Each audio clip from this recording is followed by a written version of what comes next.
welcome to the channel. Yeah, do it yourself, semi. Hey yo, DIY semi. Come on, won't you let me help you simplify what your life needs? Hey yo, DIY semi.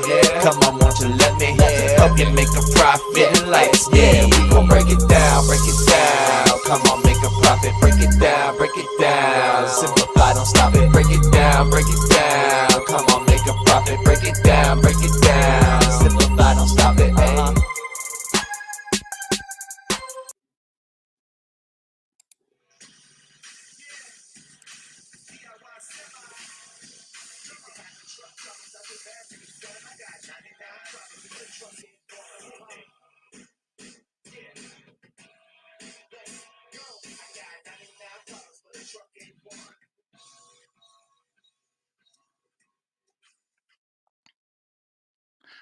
All right, we are live. I have no idea if any of that worked. Thought I'd dig up a couple of the old intros there and play it a little bit. Did you guys hear both songs, or did you just hear the first one? Thanks to Snorlord for telling me how to do that first one there. Inspired by Fate Truckin' and Cash's King Truckin' having their epic rap battles via YouTube Shorts. So thought I'd jump in the mix. Thanks everybody for coming in tonight. I'm home alone, so I thought I'd jump on and shake my moneymaker a little bit here. Sean Fairman first. He was been waiting for hours since 3:30. Dang. Sage Outcast, thanks for coming in. Is it time to run away from trucking? Is this the bottom? I just had some thoughts on that tonight because, I'm not going to go on an epic rant again, but I got some things to say about this. You guys probably know a little bit of it. David Edwards says, I hope not start school next week. Okay. Gary Bates in the house, coming in. Dennis Richardville standing by. Thank you. Gary Bates slang out a bid today. Good for you. I bid some more freight today myself. I do not expect to get it. I bid it for as low as I was willing to go on it, and somebody else will haul it cheaper, but that's what it is. Is it? Can't wait to hear what you have to say. Okay. Killian's Mackinac Kid on his 4-stop out of a 7-stop nursery load. How about that? Jackknife TV just in time to get me through this DC traffic. Okay. Mark the Mailman. Hey, DIY, thanks for your videos. You're such a great teacher. I really appreciate it. I admire and look up to you. I have a feeling that I should be the one looking up to you, sir. You appear to be older. I don't know. Probably wiser and been around a lot longer. Gary Bates is waiting for everything to come back. Okay. I just want to see what the vibe is in here before I give my opinion. Abraham says things will get worse before it gets better. FMCSA has to wake up before we get rid of our equipment and quit for good. But I'm getting there. Okay, I definitely have thought on that. Rat, lay it down. I'm not making anything as a company driver. It's bad here too.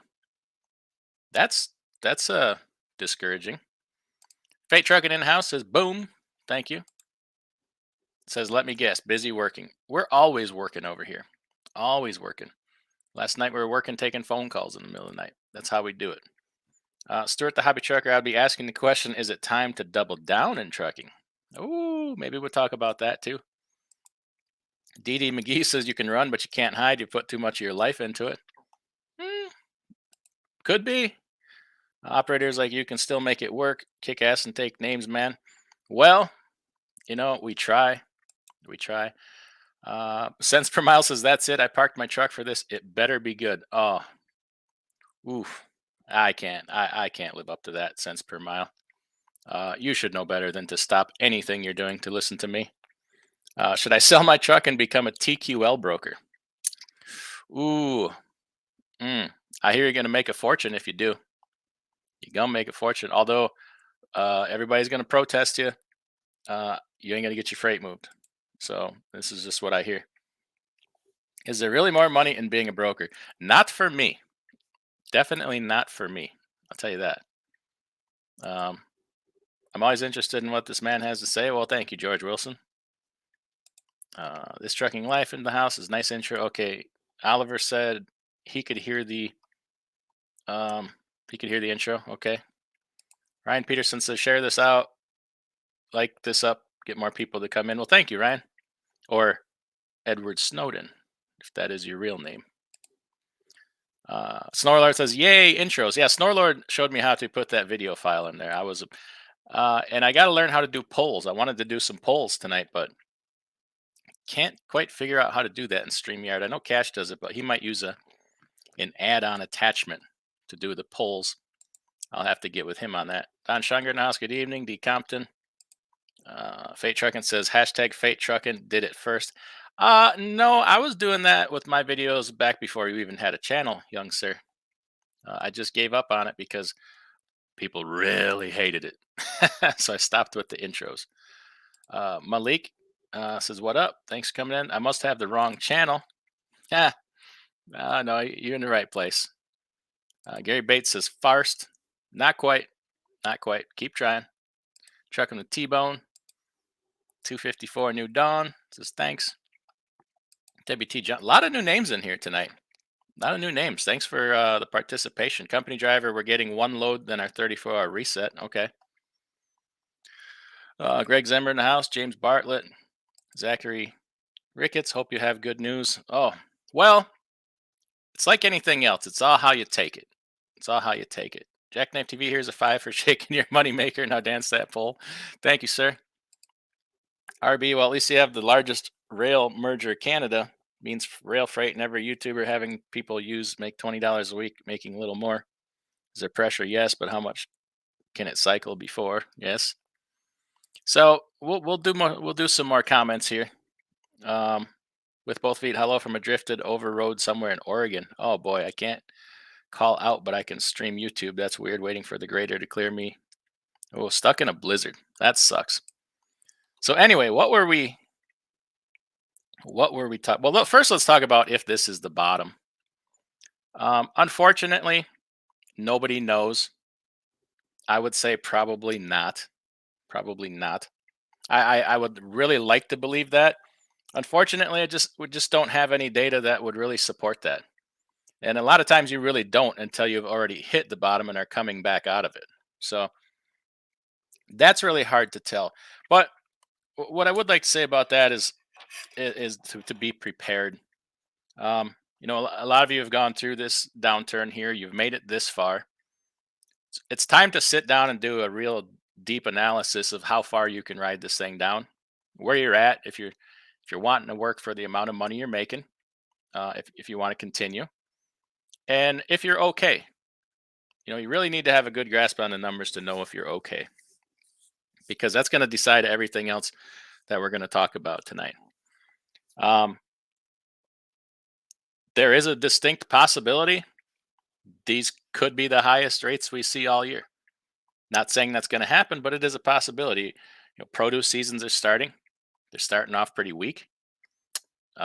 Nursery seasons are running. The rates are good on that, but the volumes versus capacity is still not in our favor. So you're not going to see any giant spikes from any of that. Flatbed has ticked up.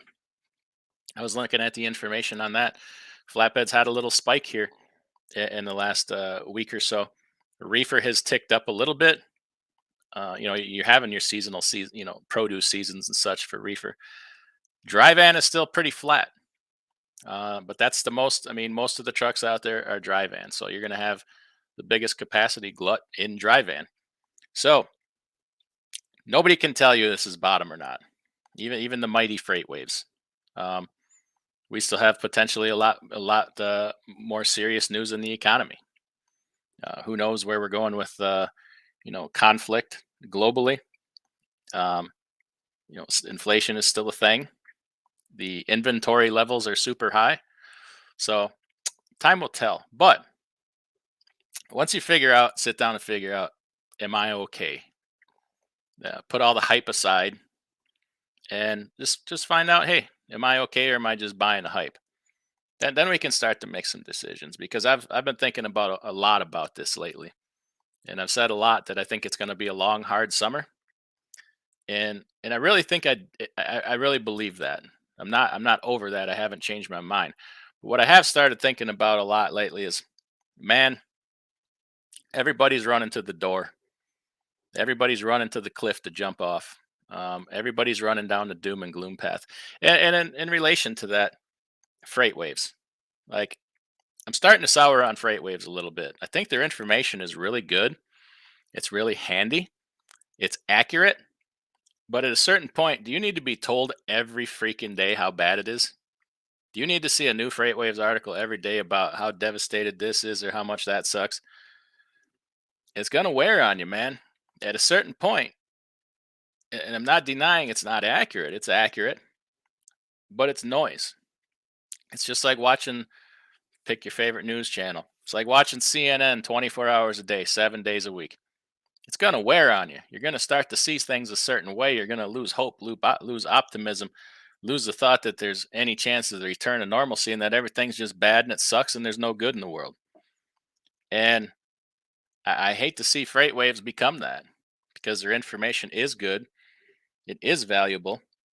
All this information is put out there by them.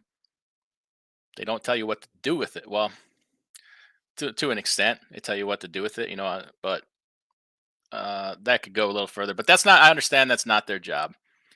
Um, I'm tuning that out. I'm done. For the most part, I'm not looking at that anymore. I don't need to be told every freaking day how bad it is and how we're living it, right? We're all living. Everybody in here is probably living it. It's not what it was. Things suck. Fuel high. Okay, that's what it is. If we've analyzed things, we know we're to the point where we're okay. Then okay, well, it's bad. We're okay. Continue on, right? So I'm not really. And I want my own thoughts and business ideas to be my own. I don't want them to be crafted by freight waves, right? I find a lot of their stuff is short-term information. I mean, historically it's long-term, but looking forward, are we really getting any long-term information looking forward? Which is harder. I will give them that. That's a hard thing to do. So, putting that aside for the moment, because we all know where we're at. Like I said, everybody's kind of running to the door, running towards the cliff. Um, Oftentimes in my life, I've taken a contrarian view on things. Most times, it's kind of paid off. There's that whole thing of, well, this time it's different, right? Um, Kind of feels that way. We have no information as of right now that it is. The can be kicked farther down the street if you believe there's massive problems. Those problems can be kicked farther down the street. And at a certain point, and I don't think we're there yet. I don't want to put it out there that I think things are about to turn around, because I don't believe that. But if you've done your homework, you've done your analysis on your business, you think you're going to be okay, and you have this margin of how much further you can go and still be okay. Where's that point where you start preparing for the turnaround? Like the last few years when things were so good, myself and Paul and from Freight Connect and Cash and Snorlord, and we've all been saying, hey, you need to prepare for this downturn because it's coming. It's a sure thing, and it's going to be really bad. You could probably go back to multiple videos that's out there forever on the interwebs, right? There's no denying that was done and said. We're here now. If you were wise, you prepared for that. You tried to start positioning yourself for a sharp downturn, however it is, with different equipment, different strategies, paying off debt, maybe moving companies, building, the number one thing, building relationships. You had information that you could start to do something with, and hopefully it paid off for you. It was a good strategy, right? So you knew it was coming. People said it was coming. Now we're here. Okay, that's the evidence. Someday things will get better. That's something nobody's really saying around. Like, things will get better. I don't believe it's soon. All right, I think we're gonna ride this out a while, but the smart money starts to prepare for the next cycle. You don't wait for the cycle to react. If you waited for this downturn cycle to react to it, too late to the game. Too late to the game. The people were telling people this was coming, right? The smart money reacts ahead of time. So,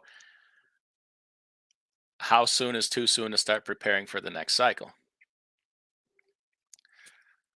the logical answer to that would be you want to start preparing when you've hit bottom and start to turn around. Well, we don't really know for sure where a bottom is. We can speculate, and you can get pretty close, right? You get fairly close. Nobody knows for sure ahead of time when that exact bottom is. So it's where's your comfort level? Because if you start to prepare for the next downturn, you're prepared ahead of time, like you may have been for this one. Look now, you're okay. You're getting through it. Some people are not. I understand that. If you're prepared for the next turn, which is going to be an uptick, you're poised to kill it, man. You all the a lot of people had been weeded out. You start preparing now. We could be 6, 8, 10 months. Hell, we could be a year from a turnaround. We could be more. But start looking for bargains on equipment. Act reasonably. Couple things I just did. It was time for some of these older, low fuel mileage trucks to go away. They served a very good purpose in getting some people started. They were inefficient, and I says, hey, start a truck, get yourself in a good position, get these trucks, pay them off. You'll have a good solid trade when it's time to trade. And now we're in a down cycle. Equipment has come down. Rates are down, which makes it even more important to have better fuel economy. And they were in a real good position to trade. Granted, the trades were worth less, but we didn't overpay to begin with. We didn't pay those inflated prices that some of the equipment was over the pandemic. So it was time. And now, even when the turn comes, okay, they're in a good position. They're already in the right equipment, already getting good fuel economy. So that's just one of the things we've done here lately. Let me let me jump back. I don't want to miss too many comments here. CDN, until you gain regular customers, you make no money unless a broker hired you as a W-2 and commission. It can take you 4 to 6 months. Yeah, I think Stuart was just having some fun with it there. Oliver 880 got a bad feeling. My dedicated account is gonna go to crap. Okay. Ayer, even if it is bottom, I replaced $5,000 on my truck and changed my insurance for 30% less a month. Look for ways to lower costs. Yes, that is another way. Lower costs. We lowered fuel costs. It barely bumped up insurance costs, but now we're also positioned with newer, more modern equipment to service the customer better and be competitive. Should things fall further, we have a bigger margin there to be competitive. Grade 8 transportation in the house. Okay, James Bartlett says it's a crapshoot. Yeah. I'm busy trucking. Hello, DIY. Thanks for all your help, brother. Well, thank you. Yeah, CDN. Thanks for coming in, buddy. Cascadia is looking fresh. Told you those Cascadia MPGs make the additional cost disappear. Yes. So the additional fuel mileage more than offset the payments that they have on those trucks, but you still have to do it wisely. And I think that they did that. I think the timing. One of them we could have waited another month and got a better deal on the truck we traded for, but the opportunity was there, and he was given a fair price on the trade, so we jumped on it. Brian says you can make money if you're willing to do it, others won't. Dedicated is where it's at right now. Yeah. So then, in addition to if turnaround comes, whenever, we're positioned with better and more equipment to be ready for opportunity. And if that time doesn't come, it was pretty measured risk. Nobody is out on walking that razor's edge of, if things get much worse, I can't make my truck payment, or I can't do this, or I can't do that. Nobody has put themselves in that position, including myself. That would really suck, but it's marginal debt. I did take on a small amount of debt to do these things, which I typically don't do. But in the grand scheme of the value of everything and having very little debt load, I'm pretty comfortable with it. Oliver says I did just buy my first stock today. 0.1 shares of Open Technology. Hey, you got to start somewhere, right? I'm not familiar with that company. Josh the Vegan in-house, thanks for coming in.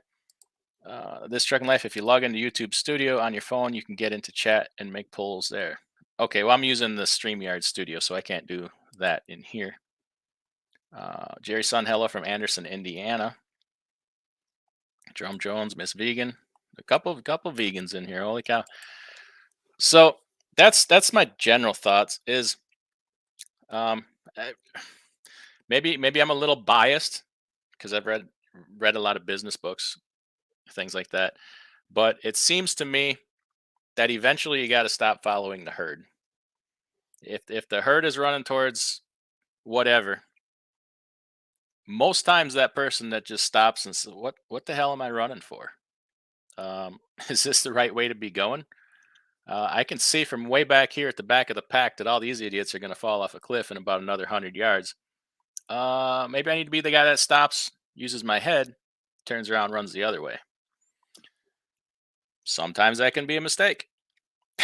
You know, it's a risk you take in business. But if you look what a lot of the bigger companies are doing right now, well, the ones that mm, side note, damn, it's got to be hard to be a trucking company based in Florida. I mean, we all know what it's like just going there trying to get loads, but to try to be a trucking company domiciled, especially in southern Florida, has got to be murder. I mean, two pretty decent sized companies. One of them just completely went under. I think the other one just filed bankruptcy protection. But other than, separate from things like that, mergers and acquisitions are going to continue because the bigger companies, they recognize the opportunity right now. And mergers and acquisitions have been hot and heavy the last few years, and that's going to continue. We all saw what Swift just did. By no means can any of us do what they do, but we can see, look at them from the outside looking in and say, hey, this company is making moves for the future. They don't believe that this game is over. Granted, they have way more power. They have, obviously, we all know that. I'm just talking in general practice here. Knight Swift does not believe this game is over. They're making acquisitions. Now they're looking to try to buy an LTL company. So they're not done. You got to learn to think a little bit like that. Like, does it cause some short-term pain? It does. It can. It will. It often does. But I tell you what, that go back to 2019, right? When everything was shut down and everything was garbage before things started to move again. Ask yourself, man, if I was in that, but I was making it through okay, and I decided to upgrade to, a couple more trucks or drivers or whatever, if it was practical, what would that have turned into me over the next almost 3 years? Well, it would have been about 3 years, right? Was it 9? No, it's 20. Man, I can't remember. It's 19. Yeah, it hit in the summer of 19, right? I can never remember. 1920, whatever. You got the benefit of hindsight here. You look back and say, what should I have done? What should I have done? And then if you have the resources, get about doing it. Get about doing it. Because 98% of the people aren't gonna. 98% of the people don't have it in them. It's scary. It's fearful. And it's not easy. It's just easier to say, I'm out. Which, whatever. That's fine. That's how things go. But if you're that type of person, you have that recent example to look back to and say, ooh, where were the opportunities? What could I have made out of that? What could I have done? And what should I have done differently to protect myself if things did get really bad back then? So, recent learning example. We don't have to go back that far. Jack Neff, so are we going to spit some truths about bad business practices, or are we really going to ask government for cheese lines, like Sage says, every owner operator deserves top dollar. Yeah, I've said what I'm going to say about broker transparency. Apparently, um, we may get it. I don't know. Don't come crying to me. Don't come crying to me. I wanted to respond to something that a couple people said on some comments that I already read. Abraham W. Things will get worse before it gets better. FMCSA has to wake up before we get rid of our equipment and quit for good, but I'm getting there. Yeah, don't turn to FMCSA. Don't look to them to solve any of your problems. They're not your friend. They're not on our side. They don't care. I think they've demonstrated that pretty much at every turn that they don't represent us. They don't work for us. They work for big money and political agenda. So I'm quite confident that any ruling they ever make will be against us. But maybe I'm jaded there. I'm just talking from past experience. I can't remember the last time they passed something that was actually good for us. I'm sure it's happened. I would just have to stop and think about it for a good while. Stuart, the hobby trucker. I would be asking the question, is it time to double down in trucking? Eventually, you got to start asking that question. And that's kind of what I was talking about. Eventually, you got to change the questions that you're asking yourself. Right now, you're asking yourself, can I make it? Should I sell my truck? Should I go out of business? And some people, the answer is yes. Nobody can decide that for yourself but you. But for some people, that answer is probably yes. And everybody's circumstance is very different. You got 7 kids at home and a wife, and you're the sole breadwinner. Might not be time to doing risky things, right? That's your responsibility is way bigger than trucking. So and then you got a single person, young man or young woman, just getting out of driving school, out on their own, no ties to home, no apartment, no relationship. Man, you can just let it all hang out there in the wind and let it flap around a little bit, and really take some risk. So it's different levels. But yeah, that's the question I'm starting to ask myself. I don't know about double down, but it's time to start making some smarter moves. And the opportunity is here to upgrade equipment. So I got a few older trailers. I got a couple newer, not new, but newer trailers coming. I'm gonna upgrade some of those a little bit because the timing is right. There's probably better deals to be had, but you get in a situation where your trade is less also. The equipment is there and it's reasonable. So for me personally, that's the time to do it. Rarely in the last several years has the equipment actually been there when I've been looking for it. So that opportunity has presented itself for me. The relationships of some of them have faded away. Some of them have gotten stronger. One of them that has gotten stronger is my relationship with the guy I've been buying trucks from. That enables me to pass better deals along, to other people when the opportunities come. So, and some of the ones that have faded have been there's a few freight relationships that have faded. I've been pretty open about that and what happened, and I think that in time I'll be able to resurrect them, probably this fall, and we'll work on that. Yeah, the questions got to start being different.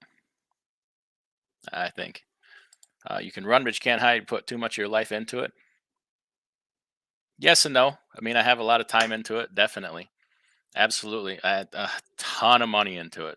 Like sometimes I don't know how I got from where I was to now with the numbers that are involved and still sleep at night. I think somewhere along the way it just either doesn't become real to you or you just learn to let it go. You gotta learn to let some things go, or it'll give you a damn heart attack. Uh, Operators like you can still make it work, kick ass, and take names. You can, but I tell you what, it takes extraordinary effort, and I'm still subject to the same market forces and nonsense and everybody else. If everything just went catastrophic tomorrow, I'd be just as devastated as everybody else. So it really has to be a measured risk. It really has to be. And I feel like I've gotten better at that over time. I don't want to say I'm good at it because there's always people far better at it than me. But I've been learning like this whole thing over the last 3 years.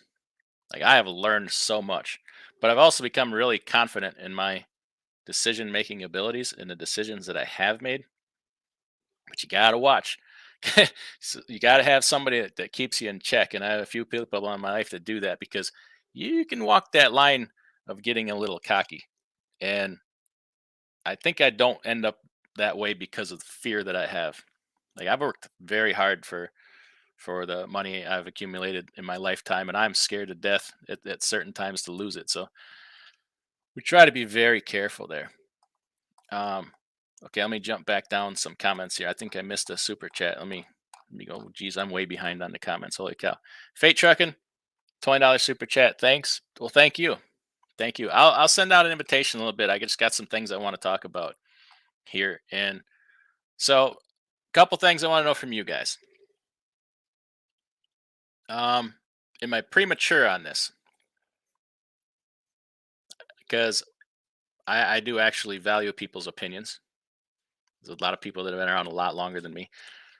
That being said, I do believe it's going to be a rough summer. I don't think it's really much better all year than it is right now. It just kind of bouncing around and scrape bottom for a while, and we have too many unknowns. I mean, are we going to war? You know, I'm not wanting to have that discussion. I'm just saying the possibilities. I don't think this inflation gets under control. More bank failures, uh, currency crisis. Nothing changes until international trade kicks off again. I'm sorry, but I can't be convinced otherwise of that. We need to start trading again. So we do have a lot of challenges. Um, so I kind of feel like maybe I'm a little premature, but you can always do it a little bit at a time. I ain't doubling down today, but it takes time to position yourself in good ways. Um, let's see here. Where did I leave off? Where did I leave off? Um, yeah, Brian, you can make money doing what others won't. Yeah, I've had a couple drivers here make that very statement here in the recent times, and they do that. They go the extra mile, and they see direct benefit from it. So I don't even have to say it; they just know it, and that's special kind of driver right there. Um, let's see where I left off. Sage Outcast, hey now. I had a good video the other day about the TQL, um, the TQL guy. Didi McGee told the cash man he could be the president of that truckers union he was talking about, at least until they find Hoffa. There you go. Cents per mile. It's the bottom of my wallet. I'm remelting the wife's bikini wax to keep the truck shiny. Oh man. Oh no. Don't use it all up. Tyson's telling the farmers to cut back chicken production. Mm, yep. Yep. Bondo, it's going to stay where it's at or get worse this year. It's a distinct possibility. I don't look to trucking to see if it's going to get better. I look to the economy as a whole, and I don't see anything being done to make the economy better. Raising interest rates is the only thing they're doing, and that's not going to work. It's not going to work. Bad news sells. It does. Bad news sells, and we learn that lesson time and time again. When do we stop falling with it? They're falling for it. And not that it's not the truth, it can all be the truth, but how many times do you need to hear it? I think it's going to be a long, hard year and the next, probably. CDN says, I think best case scenario, we see volumes increase first, rates will remain low. There'll be rate spikes at the end of week, end of month, and quarter. Yep, volume needs to come up before rates go up. Yes, and we need some international trade. That's got to start again. Who knows if they screwed up good enough, reefer might actually come out on top. You got to have somewhere to chill the bodies, whether that be war or economic collapse. Oh, I hate to see that happen. Kevin says, I sold my stuff after 5 years in business. I've made my mistakes. I know where I went wrong. But if I can't get the cost of fuel per mile, it's not enough profit to equal the grind. Well, you should be able to get that. I mean, that's a different topic, but that's really a numbers thing. I mean, if you're gonna a real fuel efficient operation, you're probably what 60 cents a mile, um, at 4.5, and we gotta be honest too about what we're paying. I mean, if you're paying pump price, that's the number one place to start. You got to get some better discounts. I mean, you should be not paying on average more than 4.50 right now, and you should really even be paying less. And you really gotta be at 7 miles per gallon or better, and that 64 cents a mile, and that's plenty of room for improvement there. Got to be under 60 cents a mile. Um, but yeah, I mean, if you decide to jump into it and do it again, that's you. Like you said, you made your mistakes and you know where you went wrong. You got the opportunity to change all that. But Stuart says all this negativity, but no one can tell you when the turning point will be and what will be the catalyst for it. So if you can't tell me that, don't tell me how bad it is. At a certain point, yeah. At a certain point, yeah. Because at a certain point, too, it's their strategy to wear you down and make you give up. And they're good at it. They're really good at it. Who are they? I don't know. I'm just, like the news, the this, the that, social media. Here, I don't know. It's differently for everybody right now. I'm in the best position I've been since I started this dream of mine. It's good to look forward, but focus and grind right now. Yeah, absolutely. Uh, I'm busy trucking says, I hope this is the bottom. These rates are so horrible. Yeah, I mean, there's a lot more that goes with that. I mean, it's a true statement. It's a true statement. Um, if we could get fuel under control, if we could get an energy policy in this country and get fuel down, that would help a lot. Get a grip on inflation. Maybe parts would stop doubling in cost every 3 months. Uh, all that helps. All that helps. Josh Vegan, hit the like button. Show some love. Well, thank you. Thank you. What did I ask you guys? So I wanted to know if I'm premature on this, what your opinions are. Should I go to the Matt's Truck Show this weekend? Kind of leaning towards it. Never been in my life. I have the opportunity to go unless something comes up, and I'm leaning towards going. These are things I wanted to put in a poll, but apparently I can't do that tonight. Good thing this equipment will be at good prices. You're starting to see that. So trucks more so than trailers is what I'm seeing. Trucks you're starting to find at really good prices, and trailers there's still largely not enough available. If you go to the auctions, I'm leery about the auctions right now because it's the amount of people that are just washing their hands and walking away. Well, if you've been operating on a really tight margin for the last 6 months, you ain't been doing any maintenance. If you were thinking I'm just going to run this thing out to the end until it's dry, I doubt you've been doing any kind of maintenance. So yeah, especially on trucks. Trailers, I mean, you can fix a lot of stuff on a trailer, unless it's twisted or you got some really bad kind of damage to it. Had the roof ripped off or something. It's not quite as much, but I still, am iffy on it. My dad we went to a lot of auctions when I was a kid, a lot of farm auctions, and we decided that the auctions were a place where you sold equipment, not bought it, because especially the consignment auctions, it's where people send their junk to sell it. Now some of it's on repo, whatever, but I don't know. Have had really good luck with the way we've been doing it with trucks, and I think I want to continue because the auctions come and go. The auctions are up and down. The guy I've been working with at the dealership, the last truck I bought, we had a really good conversation, and um, I'll share this story with you. So, I don't know, it was like the 10th truck I bought from him in the last 2 years. I don't know. And I says, I'm a small fry, but I gotta believe that like getting to be one of your better customers. He's like, yeah, you are. I says, when's the time you're gonna start schmoozing me and kissing my ass? He's like, well, funny you mentioned that. He's like, do you want season brewer tickets? I'm like, wow. Nah, I said, no, I'm good, but I appreciate the offer. He's like, well, I'm gonna be up by you, in 2 weeks. We're going on a fishing trip up north. You want to go?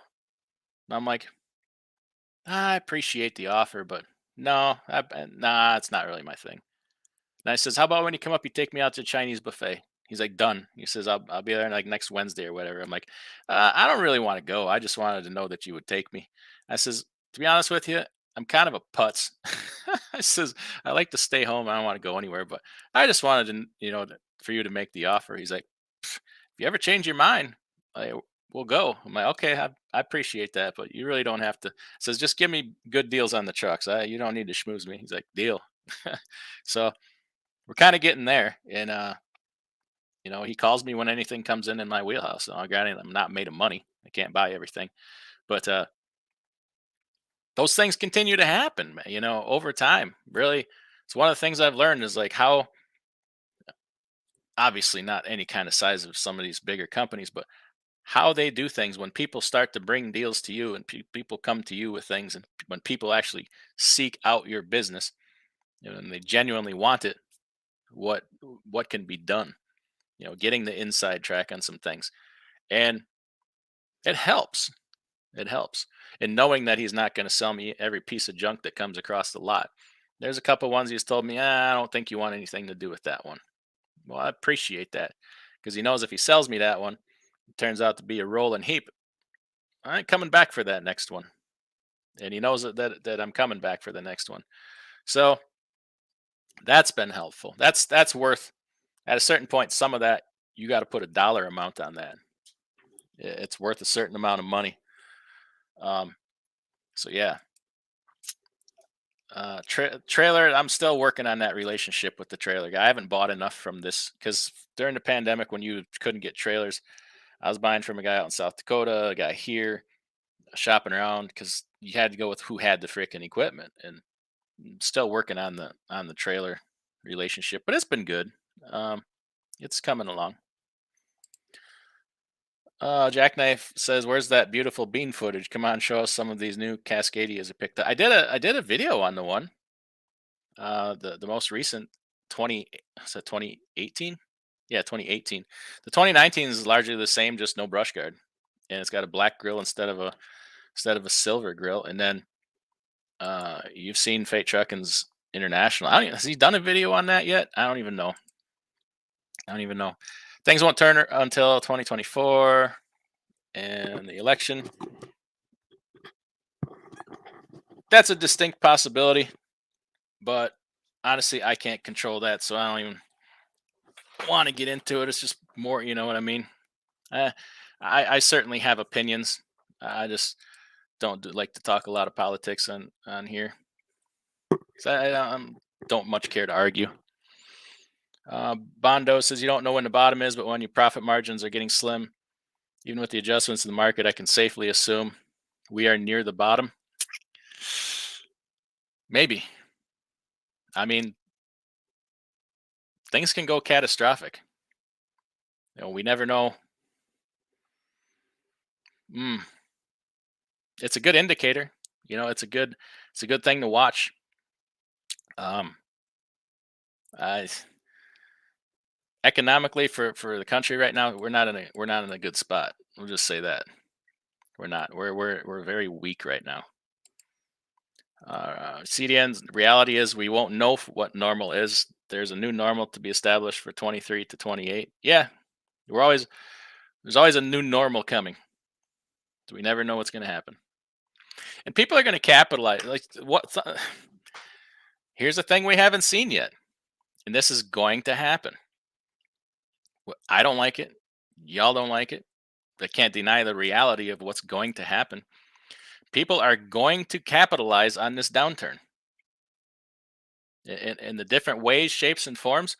We haven't seen it yet. Different things they can do. They can capitalize on this downturn to get new regulations passed.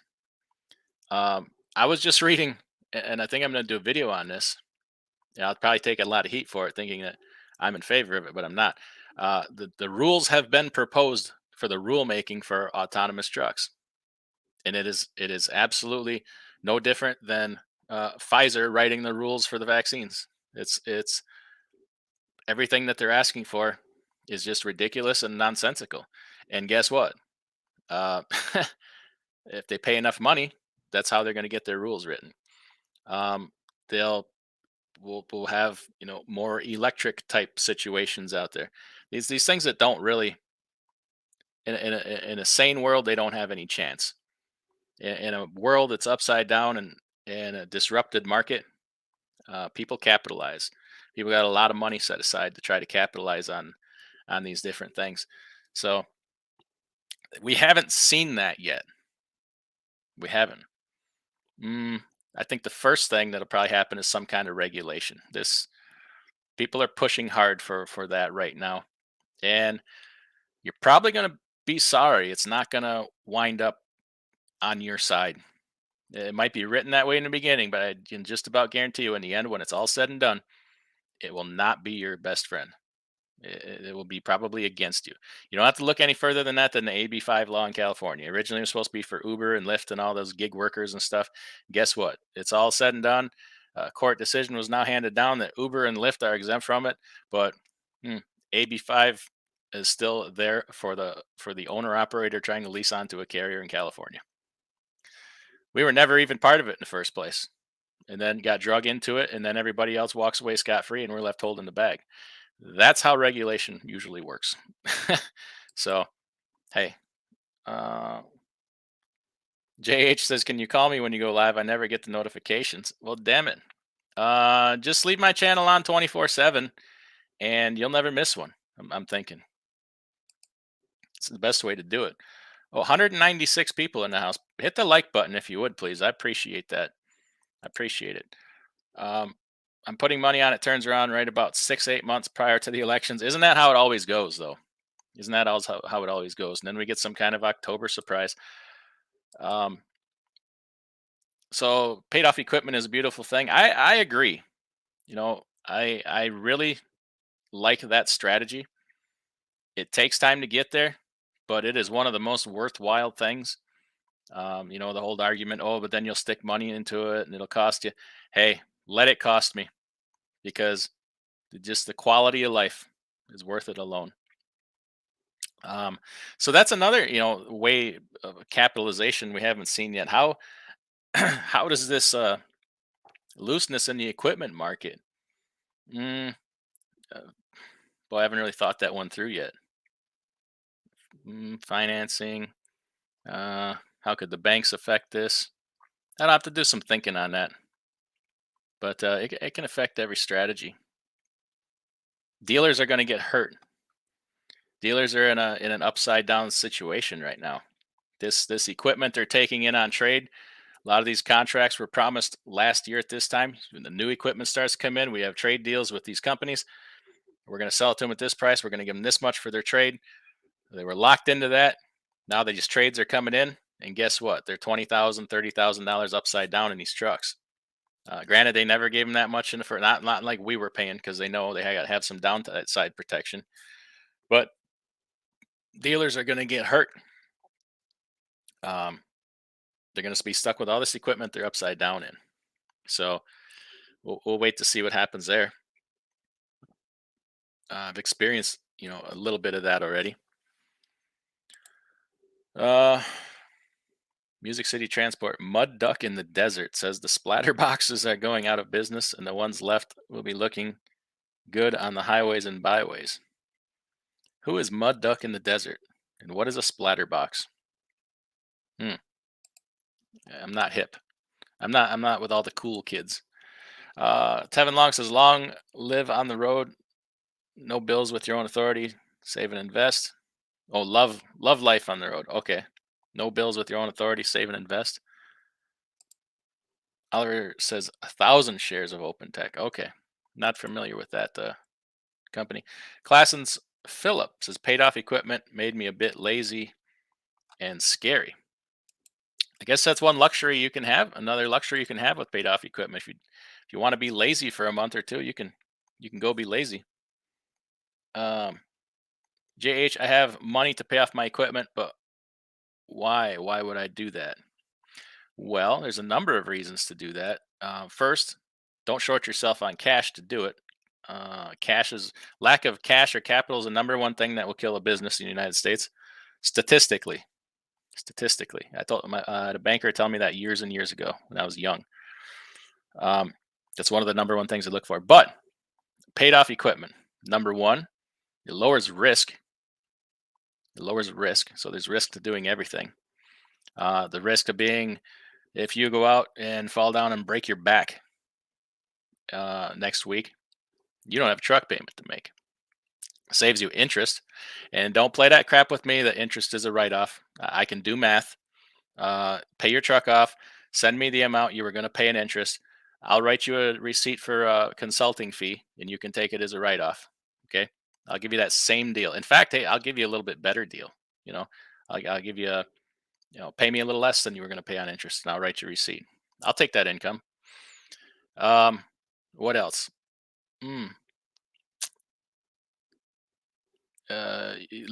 Quality of life. You don't have a payment hanging over your head. You don't have to worry so much about I can take next week off. No big deal, right? So there is some benefits to that. And there's some probably I didn't even mention right there. Stuart the hobby trucker, it's quick growth, right? Right. Knight Swift just bought an LTL company. They haven't had AAA Cooper for very long. They want another one. Yeah, I was in what was it in Overdrive or somewhere I was reading about it. They're looking to buy, but in a different region of the country. Envy says, "Sup, bro? Not much.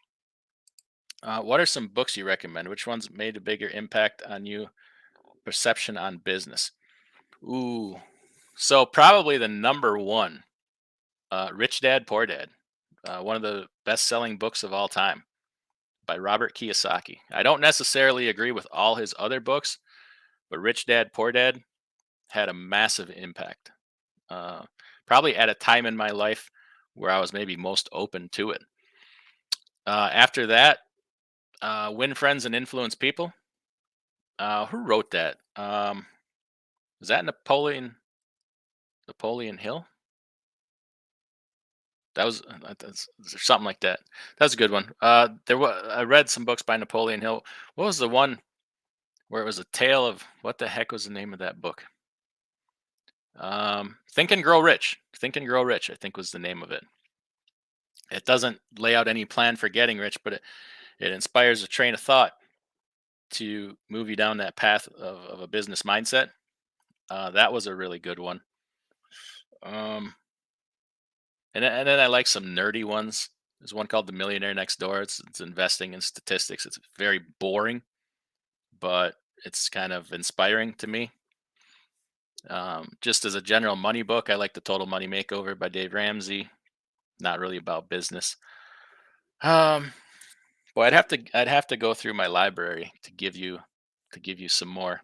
But I think I did a show on that one time, maybe a Friday video on some books that I recommended. But it's one of my favorite things. Always look to people smarter than you. Do you think Yellow is ready for the history book of LTL trucking? I was wondering. I was having that conversation with somebody when we were talking about Swift looking for another LTL company, and I think Yellow's too big of a target. I think ABF is too big. I think FedEx is too big. FedEx. I think eventually someday FedEx will be gobbled up by Amazon. It's the perfect situation for them, the model. But anyway, I'm wondering if Swift will make a move on a company like Saia or Central Freight. They seem to kind of be right in that size, and they're big enough to make a difference, but yet not too big that they could, acquire it. I'm just kind of wondering, but yellow, I don't know. I don't history book. They got to make some changes though in their labor. Um, K Whopper Kid, it'll be interesting to see how many people are out after tax season. Talking to my accountant, she said people weren't getting as big of refunds this year. So for whatever that reason, it's a lot of people were planning on getting their average yearly refund, and they were coming up way short. So I don't know why. Maybe people changed their withholdings or whatever. Um, yeah, yellow is a Teamsters union. They should have been out of business a dozen times. Probably, probably. Fate Trucking again, $20 super chat. I appreciate that. Thank you. I'm busy trucking them equipment pieces. Looking good though. Well, thank you, thank you. So I was looking at the fuel mileages today, and one of them is averaging. Hold on, let me go back because I don't want to misquote this. I'm going to pull it right from my ELD. I just got to see where it is again. Fuel purchase, driver fuel performance report. There we go. Holy cow, that's higher than I thought. No, I'm gonna change that time period. We're gonna go from March 1st to March 28th. So the 2018 that I just bought so far is averaging 7.74. The 2019, so that one has a DD15. The 2019 with a DD13, 7.54. This is all. Sorry, I just got a text I had to read there. And then surprisingly to me, International LT 7.75. So the highest one so far. And this of course is all according to the electronics here of the ELD. It's not on paper. I lost my screen. There it is. So we're quite pleased with that. That's a big difference in where we were at. Joe Zabricki, right? Just want to say, hey, I'm from Wisconsin. I should be able to pronounce that. Like Shabilsky and Zajikowski and all these other ones. Hey, I enjoy your lives for putting the truth out there. I enjoy hearing your business sense that runs very similar to mine. Keep preaching, DIY. Well, thank you. Thank you for watching. Callie, yes, already at World War III. Peasants versus elite. Fed now, May, June. Okay. Insult investor in here. Jackknife, I don't think you did anything wrong. You're just setting yourself up the best you can with the information you have. Unfortunately, things have just been unstable the last couple of years. They have. But, even though I've said, I believe things will probably get better before they get worse, I'm the type of guy I still got to believe there's hope. I still, call me jingoistic or whatever. I still believe in America. If I didn't believe that there's a future, what's the point of stay home, go on welfare, whatever? I mean, you gotta believe there's something to look forward to. Somebody's going to move the freight. Somebody's going to make money doing it. Why not me? Why not you? Chief Freight Hauler just got an email from Overdrive saying cycle will bottom out sooner rather than later. Well, there you go. Good cheap freight hauler. That's some good news. Thank you so much. Thank you. So see, now I'm like in the driver's seat, right? You can either take a calculated risk or step back into the shadows and keep your mouth shut when you miss the opportunity train. See, you're just good at like saying those things. I got to beat around the bush and try to be all nicey nice because I don't like to hurt people's feelings. Sometimes I don't care. So you've seen me go on some rants where I don't care if I hurt people's feelings, but for the most part, try to be nice and professional about it. But you're exactly right. So the people that are going to tell you you're stupid, you're foolish for doing this, they're holding you back.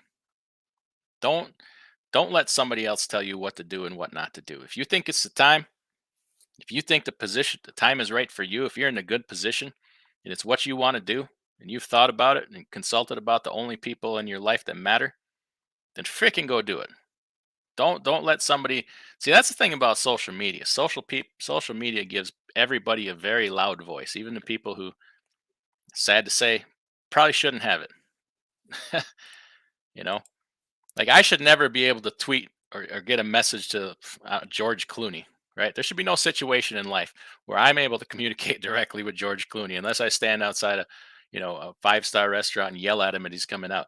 I should never be able to like tweet him, right? And sadly, in today's society, like some jackwagon who has a 35 IQ can get a message directly to George Clooney, and the same thing can happen in business and so on and so forth. But that's just the world we live in. I mean, I'm all for free speech, but like, know your level. Big emphasis on calculated risk. If you're just a steering wheel holder, you have no business being in business. Well, you'd like to believe that gets weeded out eventually. But then, people, there's this guy pushing for 350 a mile on all loads at anything. Nothing gets weeded out at that level. You're not fixing anything. You're not weeding out any weakness. You're not weeding out that person that's yelling from the rooftops telling you what to do, and then they retreat to their mom's basement. So, Alexis Murillo, bro, you have enough experience to face these challenges. To me, getting a newer equipment never is a bad idea. Take the risk. Always a little scary. It is scary. And if it's not scary, um, don't do it because you're a little bit too desensitized. You gotta have a little bit of fear. Can't rule your life. Fear can't make your decisions, but you gotta be conscious of risk. Um, JH, it will be a rough summer in the West. Mama Nature has all but killed produce in the Salinas Valley. That's what killed those of us who truck in and out of Cali.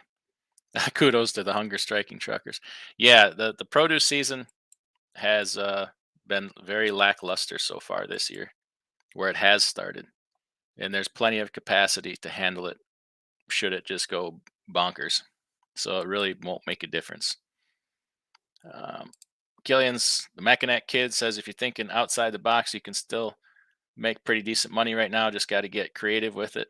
Honestly, yep. Uh, Music City Transport, I think you should go. You never know when the next handshake you make will open a door. Yeah, I'm supposed to have a meeting down there if I can go. That I think will be a really good one. Going down to Matt's, so I'm leaning towards going. There's some people that I really want to meet and see if I can spend some time with. Further some relationships, but uh, Kaj says it's out here in Los Angeles. It's the worst it's ever been in 7 years of business. LA to Houston, paying 2,200, and idiots are just taking them left and right because they're disappearing from the world. It's acts of desperation. Um, Jackknife TV, come to Matt's. We'll have dinner at Godfather's Bourbon and Boutique.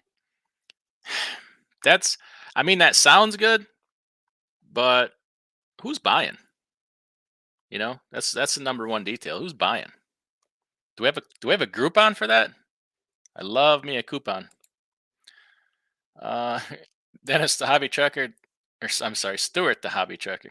Definitely a yes on Matt's. Okay, Stuart, I'd like to have you on sometime. Send me an email or something. Let's communicate.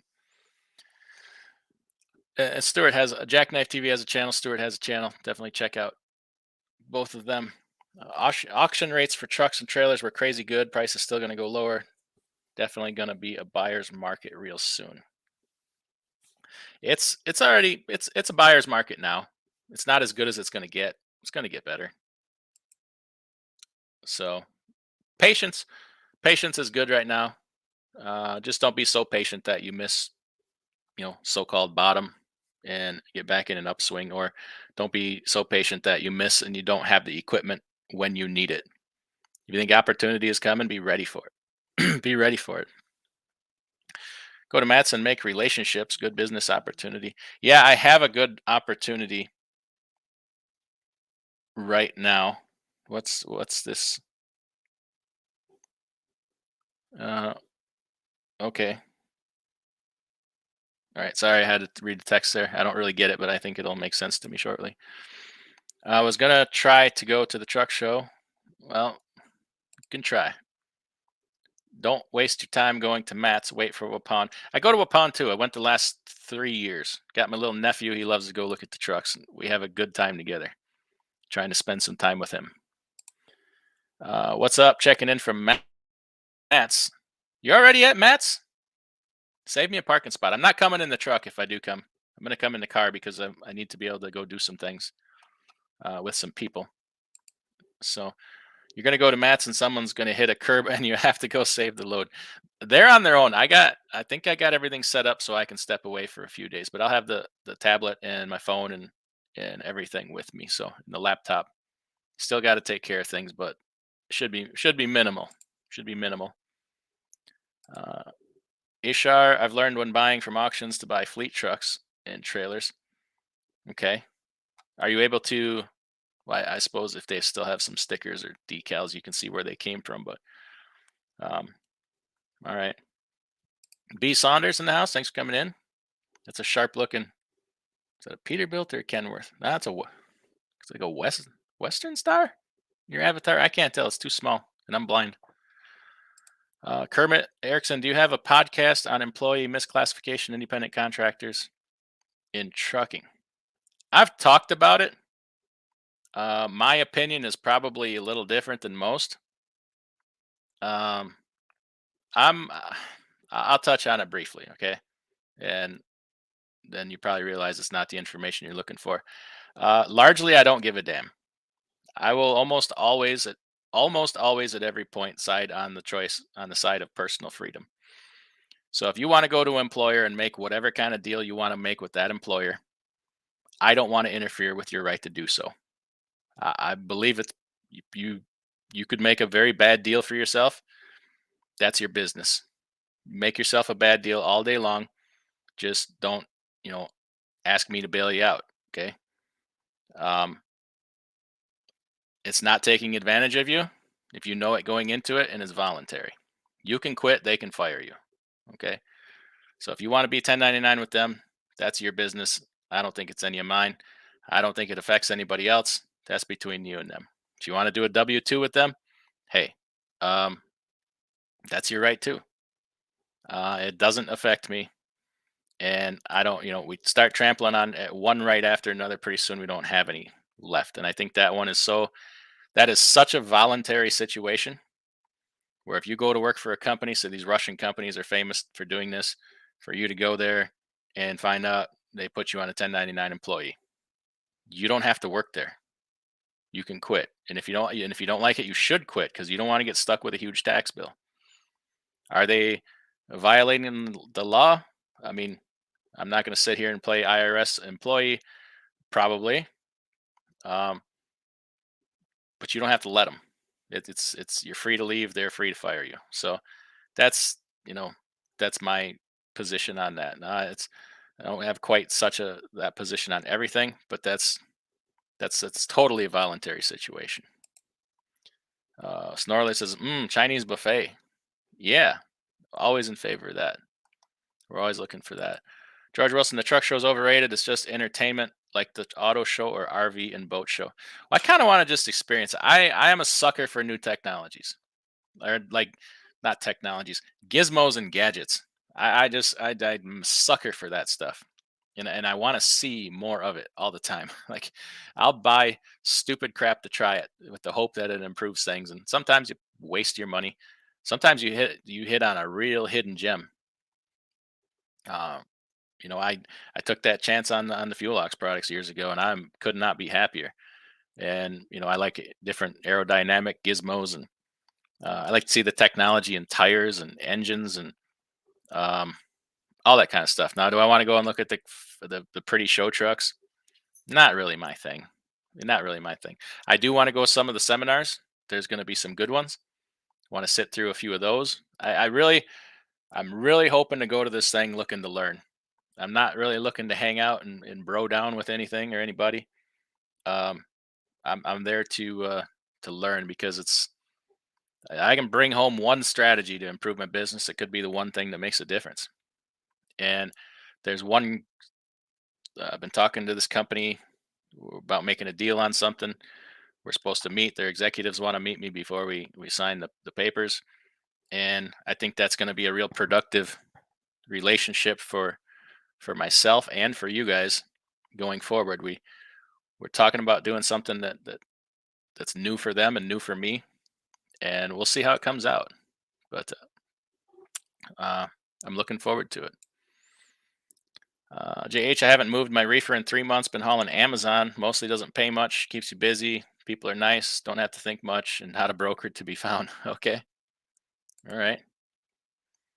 DD McGee is retired and watching from the sidelines, but still paying attention. I think once summer starts, we'll see a thinning of the herd, survival of the fittest. I'm confident you'll come through it. Well, I'm glad. I'm glad one of us has some confidence there, DD McGee. I certainly appreciates that. Now that I know you're retired, if I need a part-time driver to go rescue a load, I'm going to have to enlist you. Kermit says the herd is falling off drastically. Okay. I still haven't found a service where I can go on and see the MC numbers versus what's being issued versus what's falling off. I wish they would publish that so a guy could see it. RBK feels like we have been near the bottom for the last 8 months. I don't know. I don't know. I don't. It doesn't just quite feel like it to me because they're still managed to pull it off. Like anytime I'm looking for a load, every once in a while we get a stinker. But most times, if you just keep looking and keep at it, you can usually pull off. I don't want to say a home run, but a pretty good load. There's been times when that hasn't been able to happen. 2019, 20. I can't remember the freaking year. There was times when I had to pull up the load board and look, and there was 6 loads within 100 miles of me. I haven't seen that yet. I tell you what, last Friday was ugly. Woo, man, last Friday was ugly, but I don't see that yet. So, just from being through that, that's kind of what it feels like to me. Oh, my dog needs some beef jerky. Stand by. There you go, girl. Manchester says, after taking this hit, even if you become a hooker, you still won't come back till next year. I like that. Alex Shorts in the house. Thanks for coming in. Anthony Fernandez, hey, DIY, if I temporarily revoke my authority and in the near future want to turn it back on, is that possible? Yes, absolutely. And I have a video on that. Just go watch that. Tell you the forms to fill out to do it. I've had the authority for 1 year. If I shut down and turn back, will it still show 1 year? So if they look at when your authority was issued, it's going to show, back to the date it was issued. But from reactivation, depending on where they look, it's going to show active for this amount of time. So if you go back to brokers you've done business with before, they're probably not even going to look other than to see if they have a current certificate on you. So there's that gray thing. You can always tell them, like, look a little deeper. No, I've had this since 2020 or whatever it was. So the answer is yes and no on that. But yes, you can put your authority out of service for a little bit while you do something else.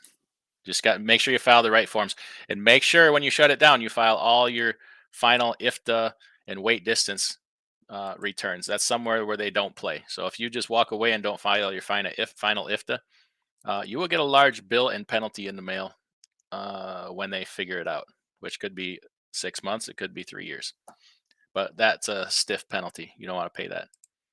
Alex says 57 likes. Oh, man. Let's see if we can get that like button bumped up a little bit.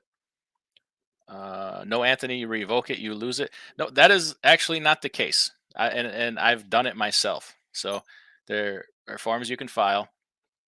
If you just cancel your insurance and walk away, don't file these forms, it'll show on there as an involuntary revocation. If you file the forms, you can file it as a voluntary revocation. Either way, you can turn it back on. you got to reactivate the insurance, make sure your BOC3 is still on there. But yes, you can. I don't know. I mean, even up to, I know for sure 5 years you can reactivate it. It's still there. I don't know if there's a point where it just kind of goes away or not. But I know up to, I've seen up to 5 years being able to reactivate it. I don't know if there's a rule of, oh, 10 years it just goes away. I don't know. George says 2025, the freight industry will come back on the LTL side. Truckload is always sloppy seconds. Fabricated structural steel hauling will make a huge comeback in 26. I hope it doesn't take that long, but it's if it does stay slow, I think 25 is a turnaround year. But we're just hoping it doesn't go that long. Mackinac Kid says if I can survive 7 more months, I will have the title to my KW. I do believe my survival plan will pull through for me. I believe in you too. I believe in you too. Hopefully, they don't find a way to terminate you at 6.5 months and take that truck away from you after you made all the payments on it, like they tried to do to somebody else we know. Come on. Ampersand Man. Yeah, those regulations in Cali really killed the freight rates out in Phoenix when the market became flooded with drivers that could no longer operate in California. Another law of unintended consequences. Phoenix, Vegas, Salt Lake City. Suddenly all these areas are flooded with owner operators that were from California. Desert Okie Pam, evening. Thanks for coming in. Nicola 911, do you think the market can shift if macro situation inflation wars is unsolved? It can, but not if all of them are unsolved. So I'm not going to get into this because it's a whole I could do an hour show on this. Continuing to raise interest rates is not going to stop this inflation because they're not doing the other things that are needed to go along with it, which is giving away money like it's going out of style, having a sound economic policy, having an energy policy, and continuing to raise rates is going to cause more bank failures. It's just statistical that they're going to get pinched in more interest rate spreads, like Silicon Valley did, where they have all their long-term bonds at a 1.25%, and suddenly they got to pay out 4.5%. Well, they can cover those spreads for a while, and as long as there's not a run on the bank, they can create the money to pay that. You keep taking rates up, so the gap is wider between the 1.25 and now it's 5%, now it's 6%, now it's 7%. You're going to force more failures. They're not allowing the economy enough time to adjust between increases. There's more to it than that. That's just a simplification. Okay, I'm not looking to really get into that. It's going to be hard because the economy has to improve before trucking can improve. They're not mutually exclusive from each other. So if we don't see that, yes, we can have some upticks, especially seasonal. But overall, for things to get better, we need an improving economy, and we need world trade, global trade, imports and exports to start moving again. And that international trade is in the dumpster. So it's my opinion, but I believe it to be pretty accurate. My name is Nobody. Dale Carnegie. There you go. That's the name I was looking for. Dale Carnegie. Dale Carnegie wrote a bunch of good books. So Pop Tart, Gone Trucking. Haven't seen you in a while. I've been a busy girl, but I'm checking in really quick and signing off. Well, thank you, Pop Tart. Thank you. Yep. Okay. Todd's telling me Dale Carnegie too. Yep. That's everybody. Yep. You got it. Dale Carnegie. Good books. Virgil Smith. Hey, DIY. How you doing? Where Have All the Leaders Gone by Lee Iacocca. That's a good one. I have not read it. If trucking or brokering goes down, there's always OnlyFans pages. Apparently, some people will pay $1,000 to put human gas in a jar and mail it. Ooh, I'm going to be rich. I am going to be rich. Damn it. I did not know that. I hear tell that there's one female trucker that does OnlyFans, but I'm not about to go spend money to find out.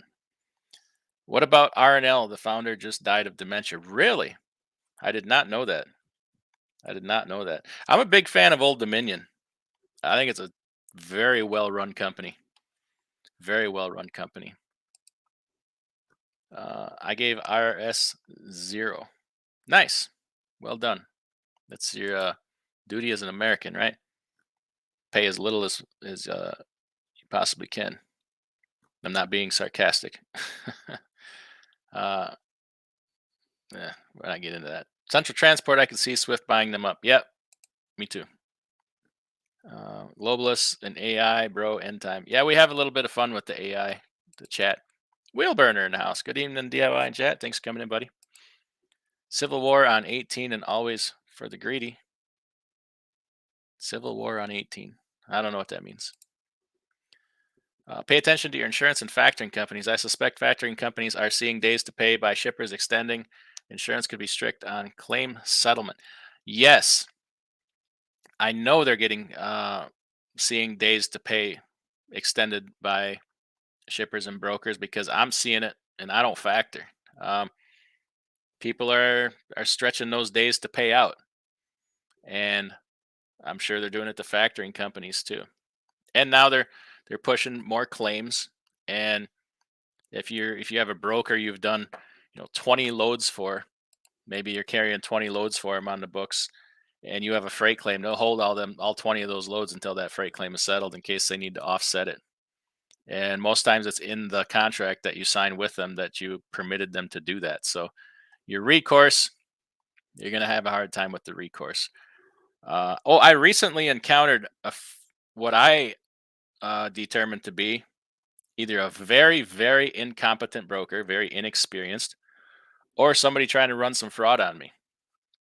I'd like to believe it was just inexperience, but it could have been fraud. So I'm gonna expose that. I'm gonna do a video on that after Matt's. I'll get back to it, and we'll look at the contract, and I'll show you what to look for. That if you did not pay attention and just sign it, you could be in for a world of hurt.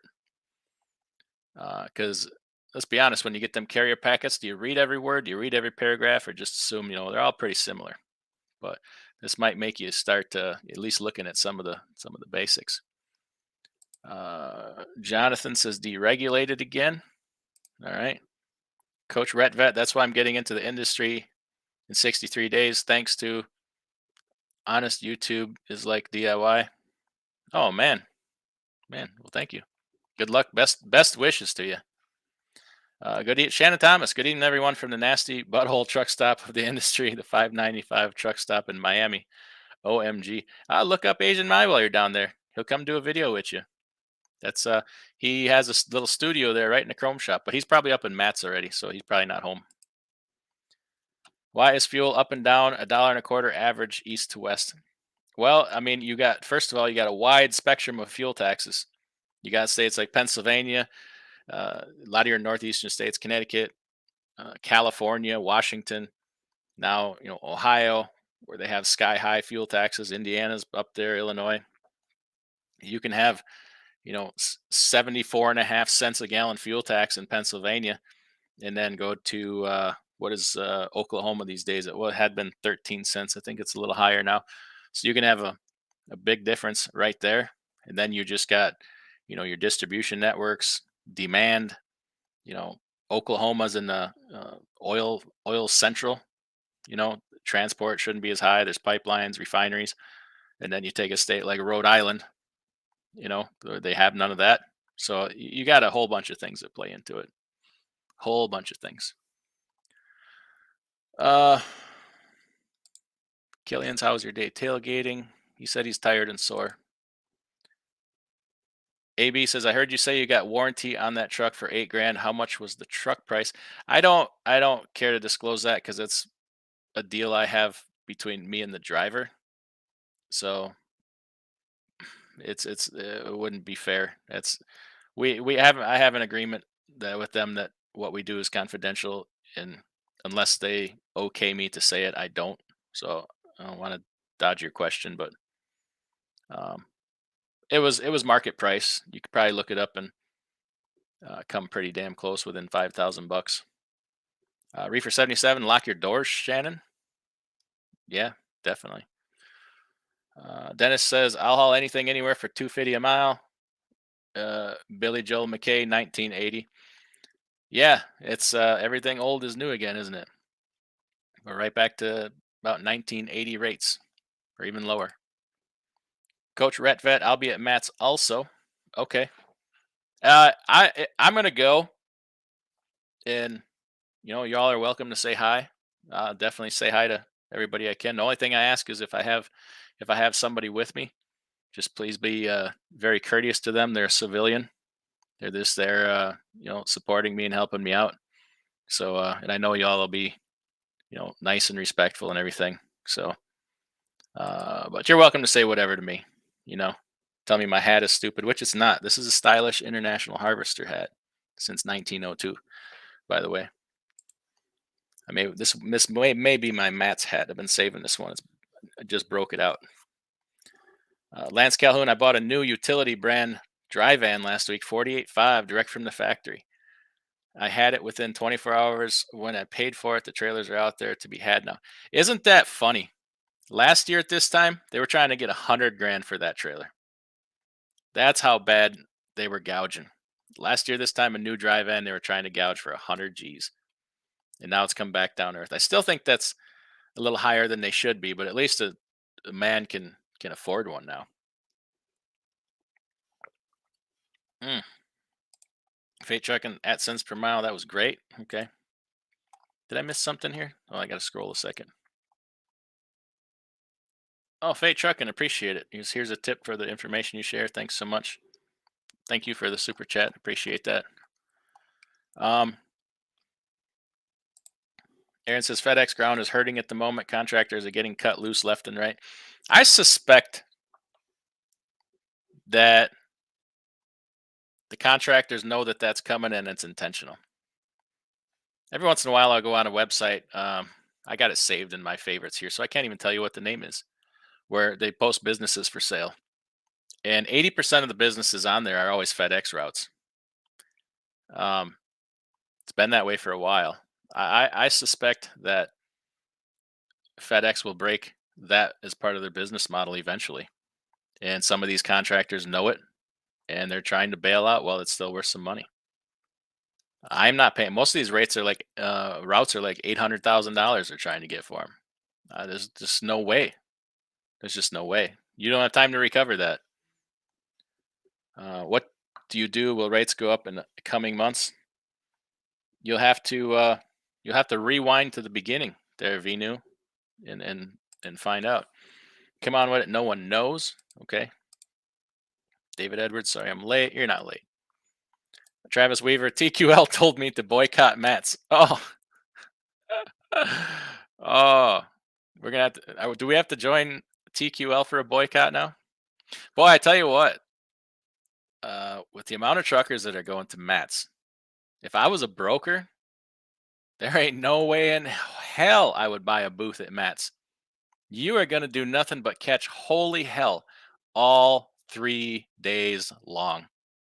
If truckers even look your direction to give you the time of day, oh my gosh, you're just gonna catch hell all day long. I almost just kind of, you know what I think I might do? I might take my camera, and if TQL is there, I might just stand by their booth for an hour and just record the truckers coming up to them and reading them the riot act. Oh my God, would that be funny? If I see it going on, I'll try to get it on camera because that'll be hilarious. That'll be hilarious. And then see who else are doing it too. Reefer 77, good evening from Kenosha. Ooh, good evening. Fate trucking, I'll be at Matt's with a Lowrider International LT. LOL. We got it. Did your parts come in today? Are we getting that thing all fixed up? Fate trucking's waiting on a leaf spring. Waiting to spring into action. Chris says, speaking of new technology, what do you think of International's new engine not using an EGR and still meeting emissions? I very badly want to see that. That's another thing I want to see at the truck show, to see if they have that there. The full integration with Scania. I've loved Scania trucks for years. I watch them on YouTube. To me, they're just the coolest damn thing out there. Those Scania cab overs. Gosh dang, they're cool. I wish we had them here. I'm not a fan of the cab over nostalgia, but those things are freaking cool. So I want to see this new platform of internationals. I don't want anything to do with owning the first generation of them or even the first couple, because shame on international for how they handled the last few things they did like that. I actually don't want to own the first generation of anything, to tell you the truth, but I'm very intrigued by that. Very. So hopefully they'll have that there. Dennis says you will haul anything anywhere for $1.298 TQL 2023. All right. Are you saying TQL for president, Dennis? Is that what you're saying? David Edwards, so tired of a driver friend of mine wants me to drive for him, but he has no contract freight. Just want to sign on with someone, getting such a bad feeling about it. Well, it's a legitimate concern if you're going to work somewhere. They got to have some freight for you to haul. And honestly, do you want to be caught right in the middle of all his problems? Is the reality of it.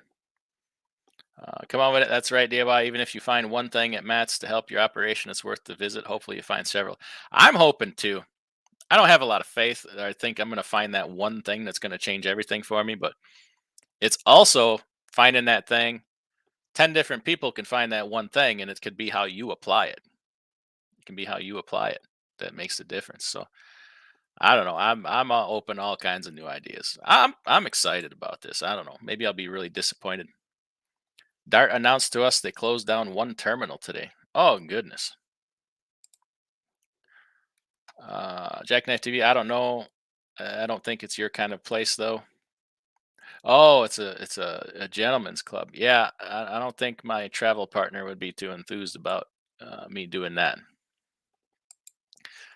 I'm be traveling with a real life adult, so that'll squash my fun, but that's okay. Trucking with Cliff finally caught a live stream. It's been a while. It has been a while. I've been doing some different things here. I started off a new driver last Friday, so we did a few days of orientation. Had to get that truck ready. Got another truck I'm working on getting ready. Supposed to have a new driver coming in on next, I don't know, Tuesday-ish. I told him to come after the truck show. So we'll nail that down. And then after that, I hope to kind of be freed up again for some more time.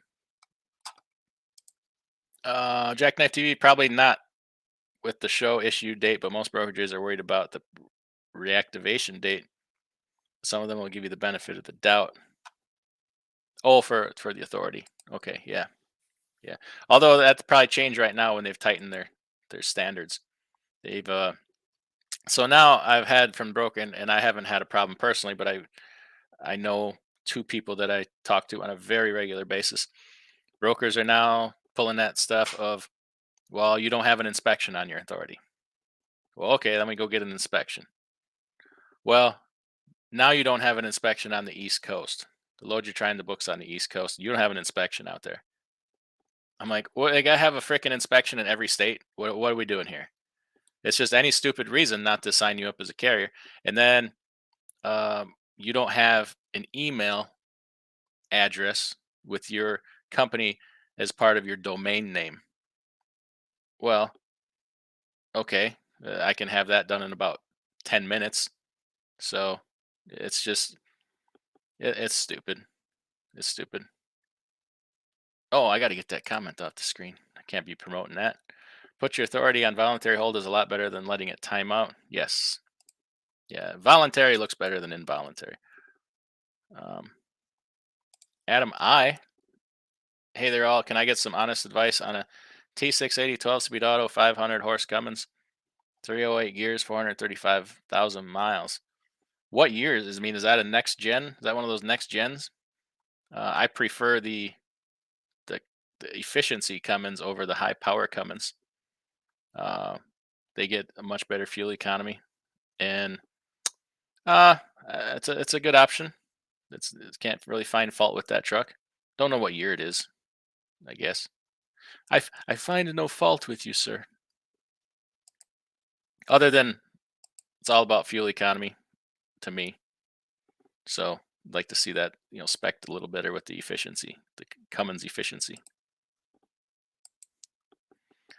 Jackknife EV, I don't know. It's got a sweet set of gears. Oh, he's talking about. Okay, he's giving him feedback. None your business. We're going on a few bourbon distillery tours tomorrow, then head to the show. Ooh, nice, nice. Jerry Rocks says Atomic Habits is a great book. Yeah, right now I'm in the middle of a book called, oh my gosh, Hacking of the American Mind. We're gonna do a book review on that. Maybe I'll try to get that done right after Matt's. I got some travel time here. Finish that audiobook. But that'll be the next one. And then we'll be looking for another. Maybe we'll do a business book next after that. I don't know. We got to mix it up a little bit. Shannon Thomas Trucking, just so y'all know, the OnlyFans trucker girl is definitely not me. No, it's not you. It's not you. And I don't know for sure if it's even true or not, but I've heard it. What's the promo code, Shannon? R.A. Keith, evening, y'all. Hope you're staying safe. Hope you are doing well there, Mr. Keith. Hope you're doing well. Thanks again, Fate Trucking, for the super chat. Appreciate it. How do you protect your company from hostile takeover by a client you are servicing for breach of contract? Ooh, I don't know that I would like anything better than for somebody to hostilely take me over. So as long as they pay me, I'm prime candidate. I can be had for $3 million in a bag of chips. How about that? Taken over by a client you're servicing for breach of contract in this industry, that's going to be tough. That's going to be tough because you're not really exclusively contracted to them, even as a carrier. I mean, it's not a lot you're gonna unless you're talking about a broker or something, and you back solicit them and blah blah blah, and they're really not going to take you over for that. But as a carrier hauling for a company, I just in this industry, I don't see how they could do it. I don't. Oklahoma's 19 cents for diesel. Okay, they raised it. Sage Outcast said TQL told me to boycott this show. Since when do you listen to TQL, Sage? I know you're a TQL agent. That's your hidden superpower in your secret. Sam's Trucking, another 10,000 drivers from Europe coming this month. Do you think this will have some impact on American truckers? Well, if it's true, of course it will. We need that like we need a hole in the head. We have no shortage of drivers right now. Why in the Sam Hill? I've not heard about this. Where could I go to find out that this is true? I haven't seen it on Overdrive or nothing. Is that every month? Are we doing that? Jackknife, I just washed the truck at Blue Beacon for Max. I come out and literally get about 2 miles down the road, and now it's raining. Well, I know how you like to spend money. Josh the Vegan, I've never been to Matt's. How much money should I bring? I don't know. I've never been there myself. I know the hotel was enough damn money. Dang it. Come on with it. Says just hotel and food money unless you want something at the show. Okay. Got back up and running today out of the shop a day early. Well, that's good news. That's good news. Sage says, I just did a reaction video to the Asian My video. Yeah, I watched that today, Sage. He did a reaction video to the Asian My show with the guy from TQ that was all up in TQL's face. I tried to watch that original video. I couldn't make it through it. I got so angry. I had to go lift some weights to get it out of my system. Makes for a good workout. But the guy was just making a lot of factually inaccurate statements. I don't blame Asian My for getting a platform. He wants to have both sides of everything said. And, he's got to put out content. He was just giving the guy a platform. But the guy was just making so many factually inaccurate statements and just trying to be the loud authoritative voice and get people geeked up that I couldn't watch it. I couldn't watch it. If you're going to do that, you got to at least have your facts straight. And I don't believe the guy did. So I had to turn that off. Dan's Hotshot Trucking says, I don't see TQL on the exhibitor list. Okay. They probably know to stay away. Do you see like Robinson or Coyote or any of those folks? Make a fake TQL booth in the parking lot. Oh, that's a good one. Come on with it. Hit me with some dad jokes. I really enjoyed last night on Fate Trucking's live when we did the dad jokes. G Star, good evening, Mr. DIY. All truckers, greetings from good old Lexington, Kentucky. Delivered auto parts here. All right, so it's just a short hop over to Louisville. What all ever happened to all the BS talk about speed limiters? How quickly we forget. It has not gone away. That issue has not gone away. That's probably a done deal. I'm going to go ahead and say, because we got so many distractions. What you got to remember, okay, all this over here, transparency, bad freight. Well, this hand is reaching around your back to snatch your wallet from your back pocket. Always be careful watching what this other hand is doing. Everybody's paying attention to something else right now. They'll slip that speed limiter into something and it'll get done. I don't like it. I do not want it. I think it's stupid, but that's how they do things. G-Star, oh man, that's exactly what's happening to me currently as a one-man carrier. Annoying brokers all over. You're annoying the brokers? Stop annoying the brokers all over the place. Come on.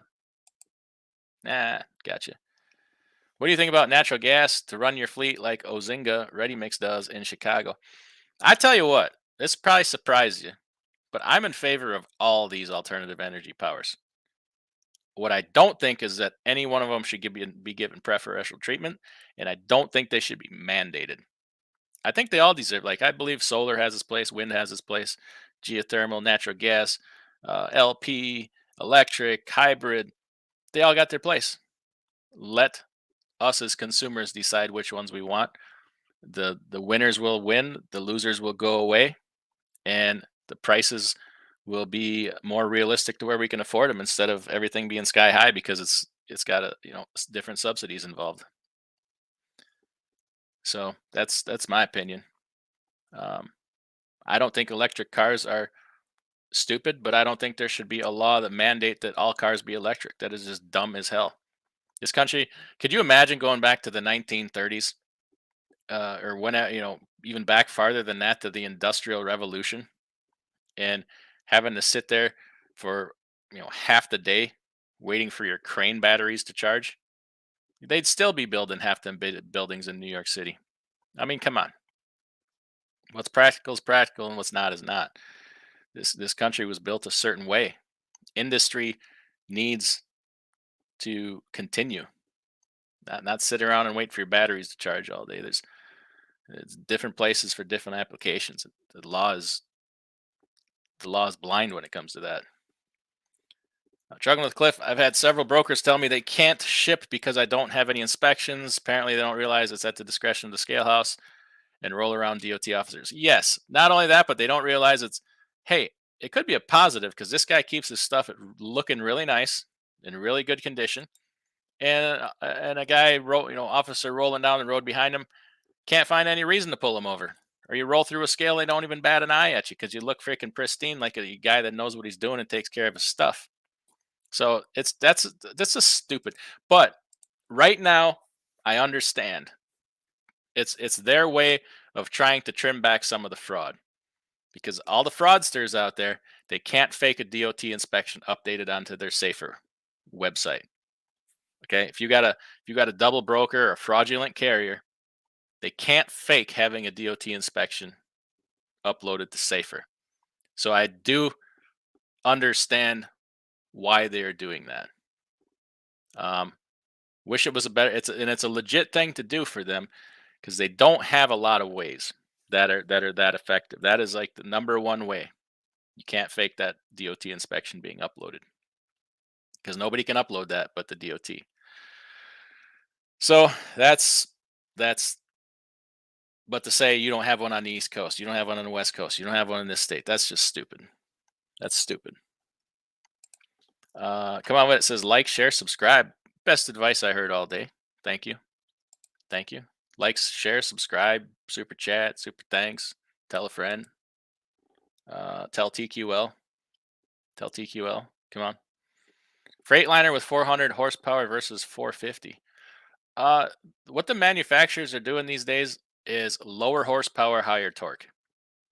So we'd also want to know your torque setting. A lot of the engines are setting at 400 horse and then just bumping up the torque a little bit, and they're getting better results with fuel economy on that.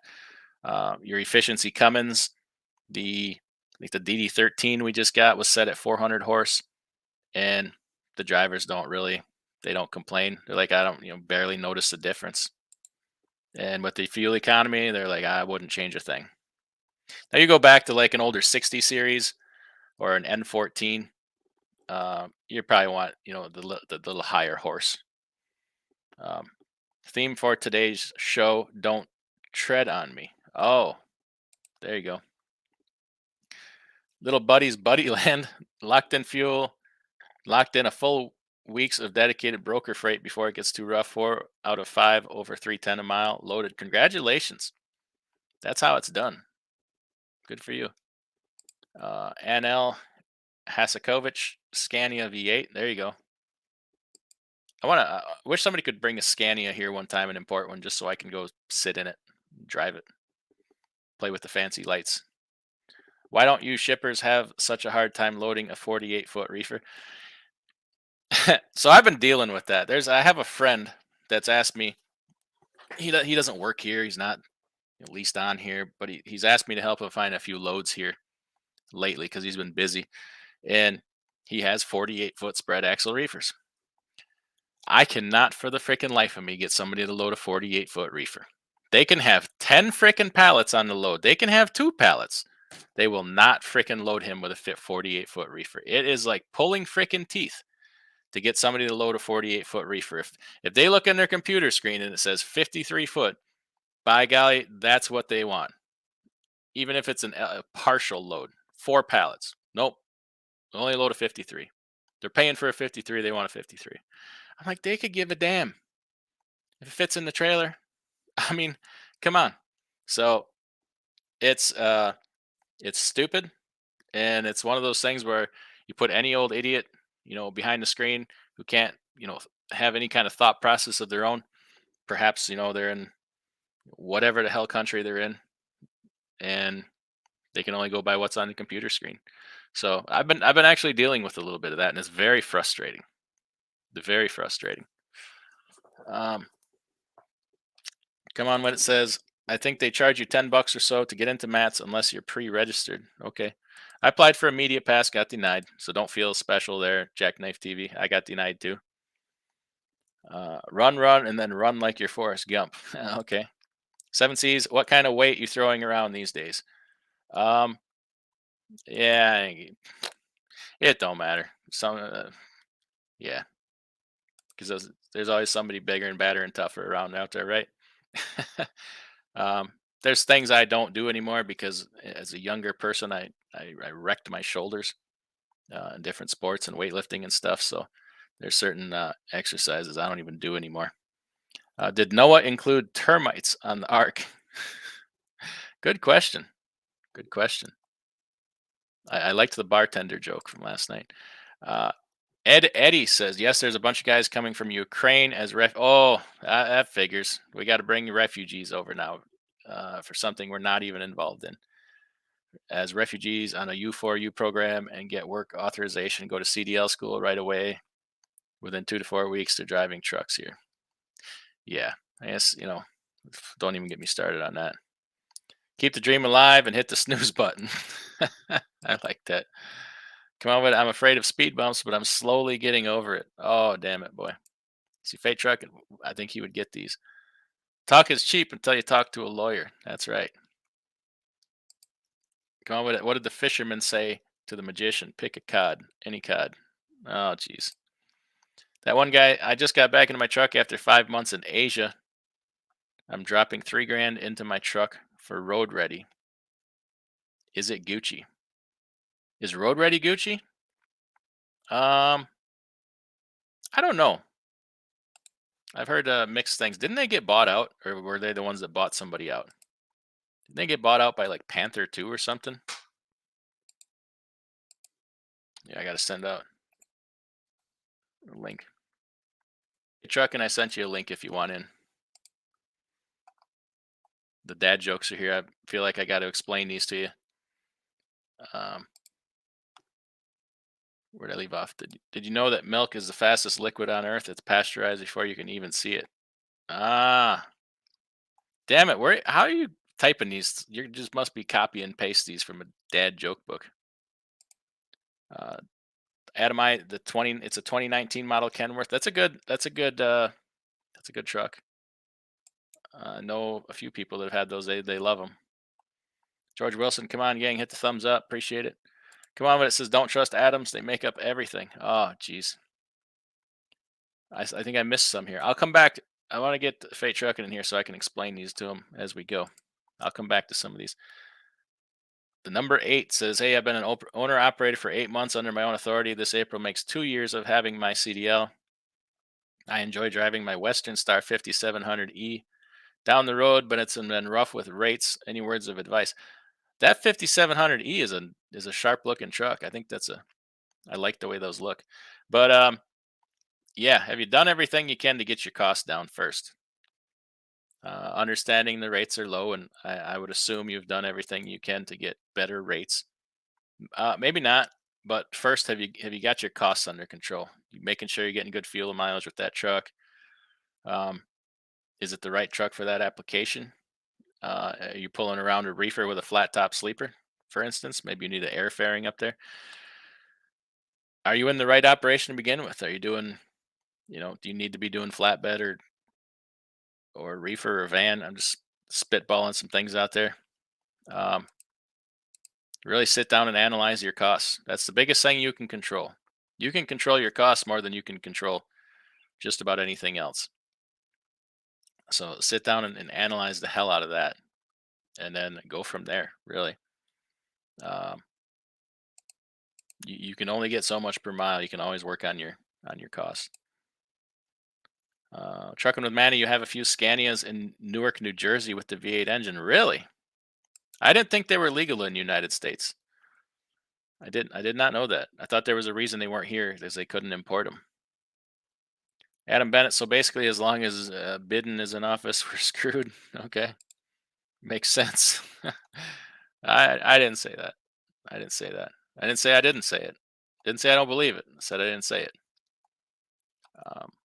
Louis Andreas Garcia, saw your video of your Mac. How's it working so far? I put mine over 350,000 miles on it. Still no big problems. MP8 415, 264 gears, still getting over 8 miles per gallon. That's pretty good fuel mileage. That gray truck I traded in, if anybody wants that, you should go buy it. That was a good truck. Hated to let that thing go, but what's practical is sometimes it's what needs to be done. I already had one guy ask me, but I only have one Mac left, and it's a pretty good truck. I don't regret taking those Macs as a first step. That was a good first step. Good starter situation for the time. And I was digging that gray one. It wasn't the most comfortable truck in the world, but no problems, man. And that thing for not quite 2 years. Never even had don't even think I ever had a check engine light come on, or emissions problem or nothing. It said put a water pump on it.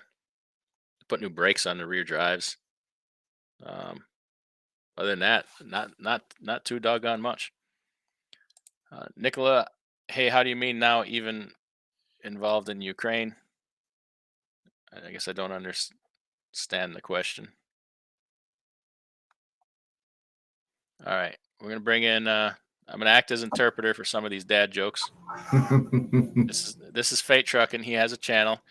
It's mostly a rap music channel where he reviews rap songs and hotels. Hotels and rap videos. There you go. Yeah. Little Buddy's Land. Any advice on how where to rent a truck for a week or two? With your own authority, that's going to be tough, and it's going to be very expensive. If you're talking Ryder, Penske, you probably won't want to do it, and it'll be very expensive. If it's because of an accident and your truck is down, get with your insurance company. A lot of times they have deals worked out where you can rent a truck, even if it wasn't an accident. Get with your insurance company and say, hey, you guys get anybody you work with on rentals. They'll be your best resource on that. Barry Harbison diamond plate backdrop. That's nice. Yeah, I couldn't decide if to go with the black or the gray silver diamond plate. I'm a big diamond plate fan, but you may see more of that shortly. Donald Peck, I run dump truck local. I'm on the Connecticut border. The new tax is just under 10 cents a mile. I've paid that tax already. Paid it a few times. It's right at 10 cents for us. Dump truck, you got less axles, so I don't know what your tax rate is. Come on with it. It says, my wife said I should do lunges to stay in shape. That would be a big step forward. I get that one. Okay. What did the 0 say to the 8? That belt looks good on you.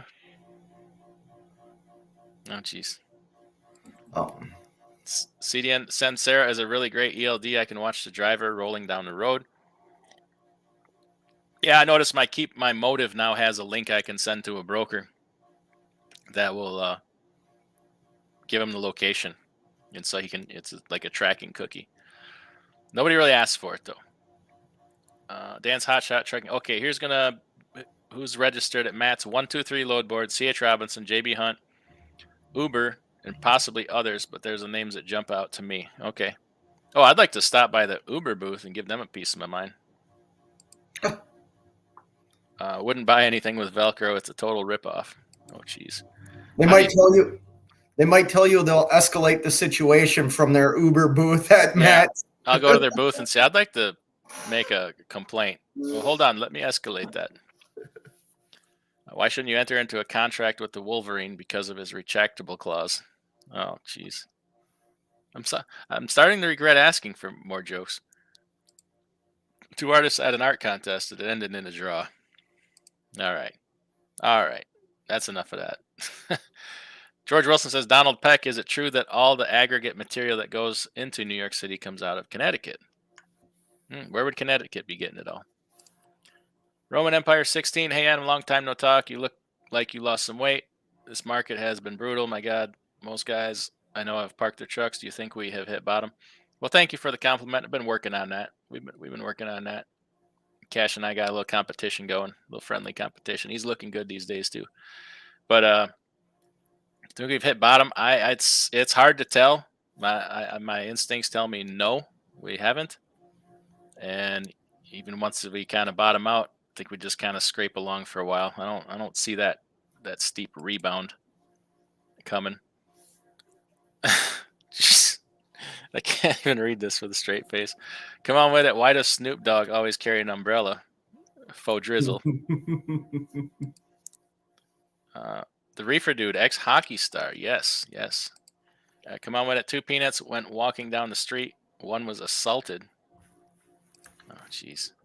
Why is 6 scared of 7? You'll have to, because 7, 8, 9. Oh, my goodness. All right. Hit the pause button on the jokes for a little bit. 7 C's wants to know, Fate, did that spring come in? Did your parts come in today? No. Well, half of them did. Waiting on the other half. They should be in tomorrow around lunchtime is what I was told. So you're looking at probably a Thursday to Friday ready time. Yep. Oh, boy. I hope they at least got you done by Friday. Yeah. I haven't even thought that far ahead yet. Okay. I hope you get a lot of naps in between now and then. Donald Peck, George W. at May. I know there used to be gravel pits just over the New York border that they used to come 2 hours north for it. Many small quarries in Connecticut. Connecticut's not that big a state. And quarries better be really small.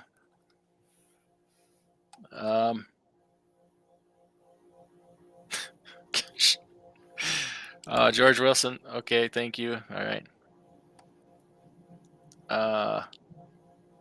Yeah, none of your business. Corn Pop was a bad dude. Thank you. Barry says, do you need me to come throw a hot weld on that spring? Might need you to, Barry. Might need you to. So you're living the example of F around and find out. Why don't you tell the fine folks what happened to your truck?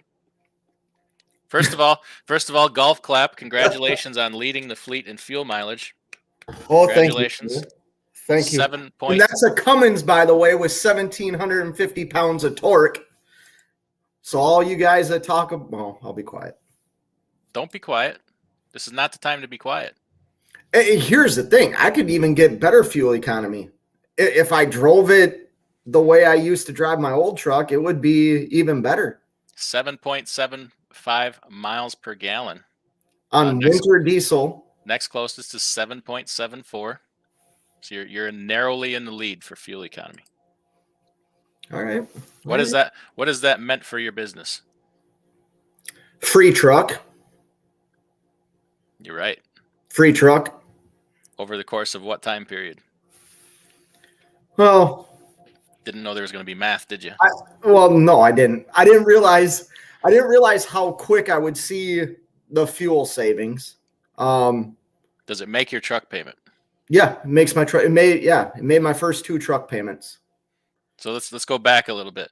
Was it the right thing to do? The way you started off with the truck you started off with to get you here? Absolutely. Absolutely. I kind of talked about that, and I was either a video or one of my live shows the other day. You know, quick backstory, 2.5 years ago or however long it was, you offered me a truck, and it was not the truck I had in mind. You know what I mean? And you kind of just said, hey, this is a good starter truck. Let's, blah, blah, blah. And you were absolutely right. I mean, that truck, I was able to pay it off in 8 payments. I think it was a total of 6 months, right? Something like that. Something like that. And then from there, I just worked on the fuel economy, built my business off of that truck. And that truck led me to be able to get this one that I have now. It's not brand new, but I didn't want a brand new truck. Do you think that you would have been as successful or things would have been as well for you if you had went with the $6,000 a month lease purchase? No. On a brand new truck? No. No? No. And I wasn't, how do I say this? I wasn't in that position where that was the only way I could get a truck. Does that make sense? Mm-hmm. Like, I had money. I could have I could have brought a truck to you when I first leased onto you. It would not have been the truck that the truck I purchased from you was, if that makes sense. I don't think I would have. No, nobody else would have done that. Yeah. That's kind of an oddball deal there, but it worked out, I think. I think it worked out for both of us. Yeah, Jackknife Trucking, thank you for the super chat. Hey, Scott, you want me to swing by and pick you up? I'll be picking up in Glen Allen tonight, then delivering to Aldi's in DC and Richmond tomorrow. I'll go for a little ride in the new Kenworth. It's a nice truck. He's got a very nice truck. You might want one. Yeah, no, I'm good with what I got right now. Hollywood LB10 says, between DIY and fate, I've learned more about trucking and how to build my business better. There you go.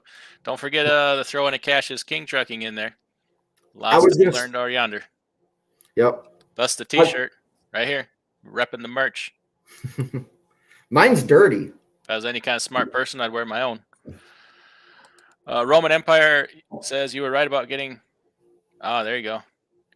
Customers when the market was booming. Now it's hard even to book a load for the week. Absolutely no leverage to negotiate anything right now. Yeah.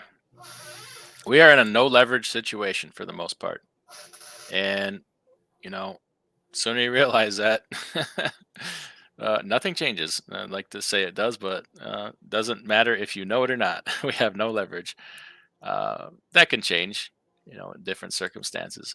But yeah, it's always a good time to try to get customers, but it is particularly difficult right now. But don't give up. So here's the thing. Things turn around. You were already in their ear for the last couple of months. You're not walking in cold like the new guys. Oh, things are picking up now. I'm going to go start looking for customers. If you continue now, you're already in their ear. You're in their mind. They've seen you. They know who you are. You don't have to explain it to them, and you're kind of ahead of the game. Well, when things kind of call for that again. Go ahead. You and I believe it was Paul from Freight Connect. Like when the market was absolutely on fire, you guys really talked about, hey, try and get some contracted freight or try and become a preferred carrier with these people, with some of these direct shippers. And I am so thankful that I heeded that advice. You know what I mean? Because as a contractor leased onto you, I was able to get some small, very small, contract, or you know what I mean, preferred carrier style freight. And that's what's keeping me keeping me above water. You know what I mean? Not fearful. I mean, fearful, I guess I am a little fearful, but you know what I'm saying? The volume's at least there for me. I know I'm going to have a load versus getting on the load board and not seeing a load at 150 miles from where I live. Every little bit helps, doesn't it? Certainly Maybe it doesn't seem like it when you're banging out $8 a mile, at the drop of a hat in any location in the country. But in a time like right now, it's pretty evident. Every little bit helps. Yep. My bride just came home and brought me. Looks like licorice. It's something from Arby's. It looks. What's in there? Diet Sprite, maybe. Come on, what it says. You should get a Fleet Air filter. I run the Fleet Air filters in my trucks. It's one of the first things I do. So when I get a truck, Fleet Air filter. Service the fluids and add fuel locks. Air tabs are some of the first things I do. They're just automatics, just automatic add-ons. And then, we get into some other stuff, some aerodynamic stuff and tires and wheel covers and blah, blah, blah. But start with the, cheaper stuff. GH Doctor, hey, Adam, congrats on losing weight. What's your take on the projected reefer freight on this summer 2023? Well, thank you so much, GH. More of the same. It's mediocrity at best. Pretty ho-hum. It could be a little worse. It could be slightly better. I don't expect a lot of change. Sad to say, the produce seasons are not what we want them to be, and that's most of your seasonal freight. But kind of just very blah. Gonna be devastatingly bad? Probably not. But come fall, I don't know. Let's see how this summer goes before we start talking about fall. The fall could be really bad. I mean, the holiday season sucked last year. I hate to see what it is this year if the summer goes bad. Can I ask a question? I think please do. I might know the answer to, but I want your opinion on this. How important is it to understand the lanes that you run? And what would you say I was a new owner operator, what would be your first advice if I'm looking at lanes to run? Like, should I pick one or two lanes and just run them for a while and get very comfortable with the freight that's in those lanes? Or should I just chase money on the DAT load board? No, I think what's going on right now has proven that over the course of time, just chasing the next hottest load is not a good strategy. One thing that the last couple of years did not do anybody a service on is learning that in a normal time, you can't just find a banger of a load in any market going anywhere you want to go. I mean, last couple of years, you could show up in Albuquerque, New Mexico and hit a home run going to any part of the country that you want. That's not how Albuquerque works. I mean, it's a bad freight area, but a lot of people didn't know that or learn that lesson until a time like now. But now Albuquerque is Albuquerque again, right? It's a freaking terrible freight area. Texas is Texas. Yeah, and Salt Lake City, and Vegas is Vegas. Vegas was booming for a while, and now it's back to being Vegas. So that's one thing that people couldn't learn in that market that they're learning now. So yeah, freight lanes are important. Learning them is critical. I always start with what you're familiar with is the biggest thing. If you ran a certain lane as a company driver, probably a good reason your employer had you doing that. Try it out for yourself. I think it's as important to understand how much it costs you to operate the lane as much as what that lane pays. I don't know if that made any sense, but I think about the lanes I run and I know exactly how much it costs me to get from point A to point B, whether it's toll roads or bridges that I have to cross. And where to get my fuel. I know where the cheapest spot to get my fuel is. You know what I mean? I think that all plays a role. Mm-hmm. Absolutely. Mr. Keith wants to know, how fast do you drive to get those MPGs? So in this truck, I did this as an experiment. I drive the speed limit. If it's 65 miles an hour, my cruise is set to 65. I don't really travel 70 miles an hour. I'm usually like a 66, set my cruise control. Every now and then I might bump it up to 70, but very seldom. And I used to drive 57 to 62 miles an hour almost everywhere I went. And that would get you, what did that yield you on the Mac? So that truck was depending on time of year, it was horrible in the winter. It was 5.3, 5.5 in winter months, with full load. You know what I mean? Summertime, I think I'd be lucky at like 6.3, 6.5, sometimes like 7, but not consistently. So overall, pretty good move. Yeah. Come on, when it says, if you heard about the new corduroy pillows, they're making headlines. Jeez. Oh man. Barry says, I give you grief about ditching the bulldog, but it's just joking. Can't be mad at you for improving your game. Yeah.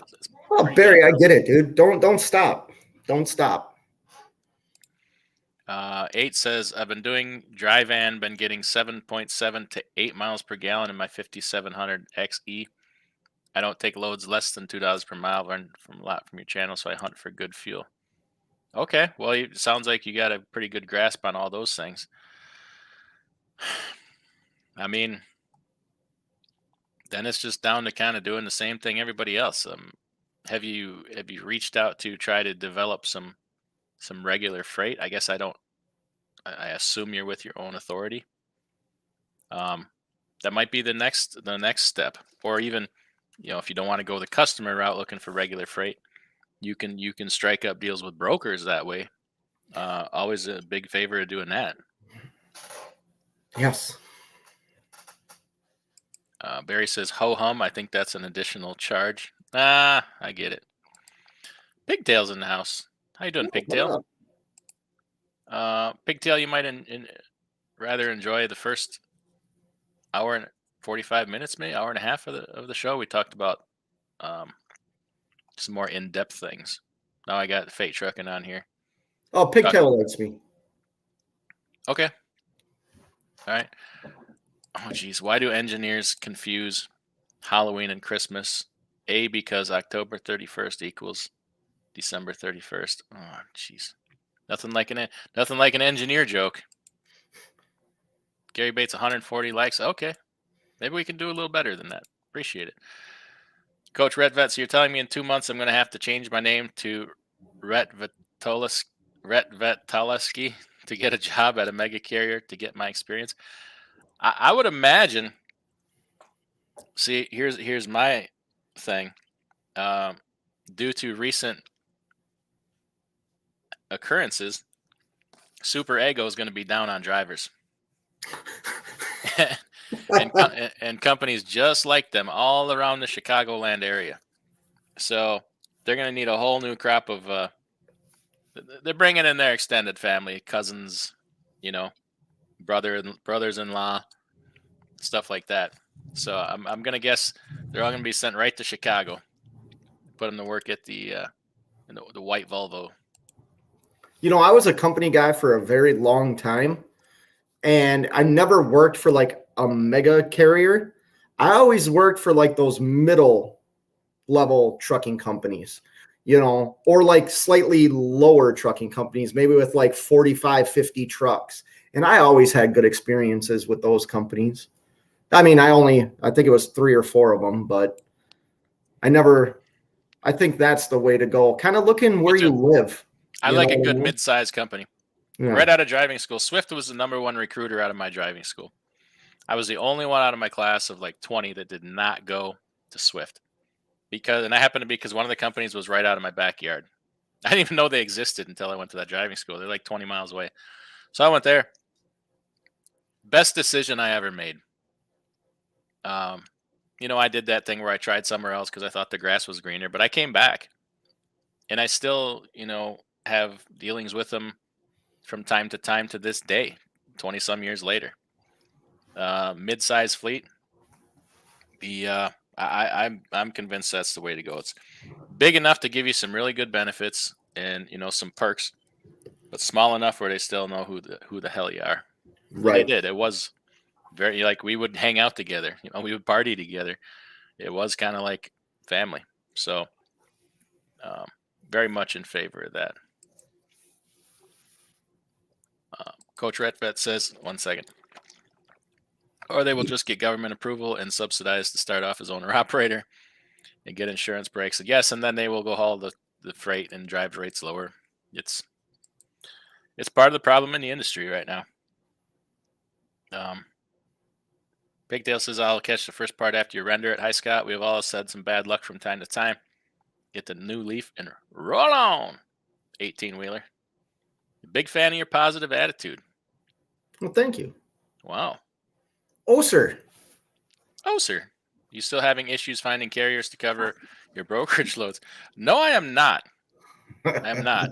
One carrier took care of all that for me by going into my customer, raising holy hell, and getting me fired. He got himself fired too. But yeah, I had one carrier. I like to say I had one carrier take care of all my freight.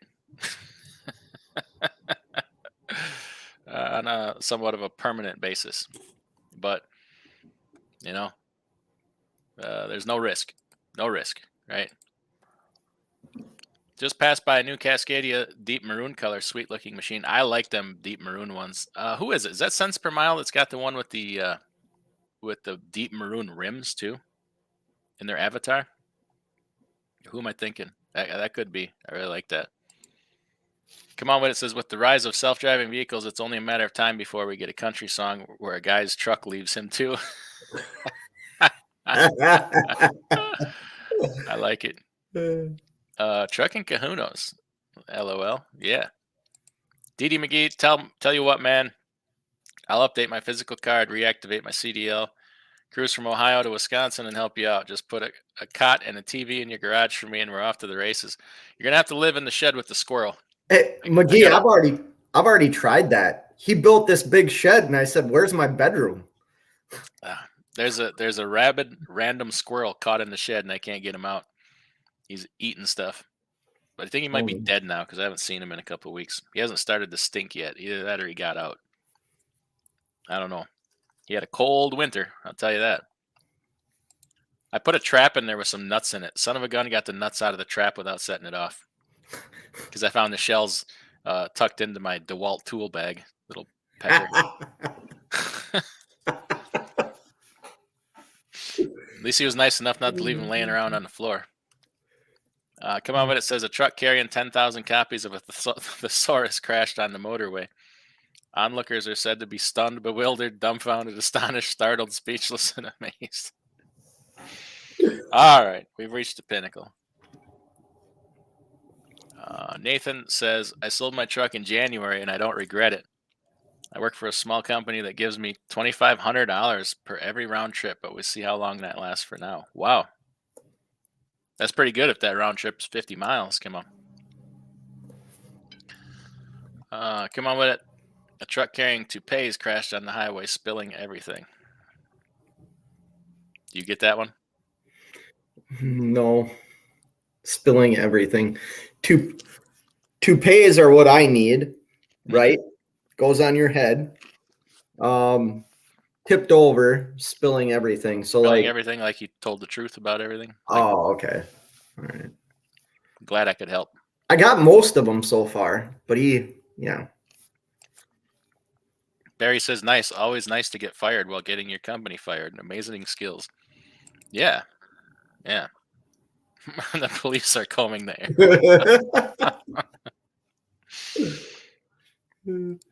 Shake the corn bucket for the squirrel. Yeah. If a cop pulls over a U-Haul truck, did he bust a move?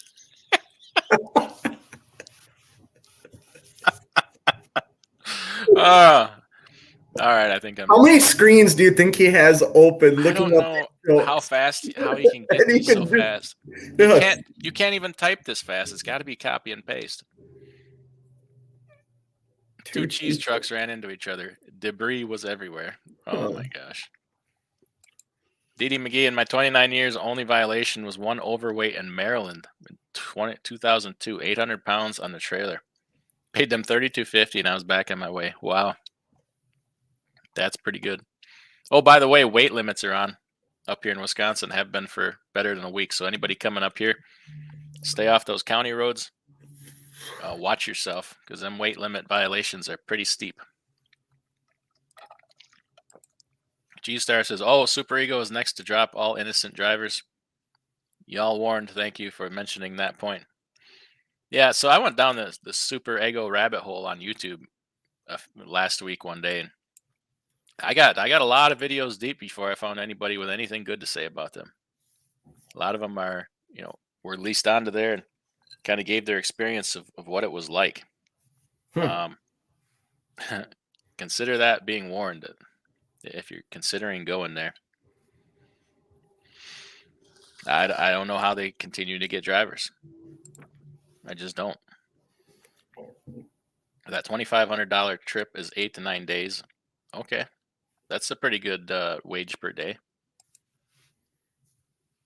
My truck's in the shop now getting my split pin changed. I need a rear main seal and an EGR delta pressure sensor.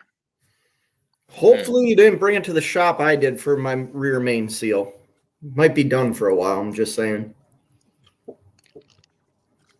Yeah, you're gonna be several G's deep in that. No. What do you call a truck towing a smaller truck? A mother trucker? Oh, come on now. I expect more from you than that. So what happened to your 2019 International LT? Tell the folks all about it. Most of them already know. I hit a curb. A few more people in here. And by the way, subscribe to Fate Truckin's channel. Hotel reviews, shorts with rap music, and occasionally when he's not driving into brick walls, he does trucking videos. Yeah. I was making a right-hand.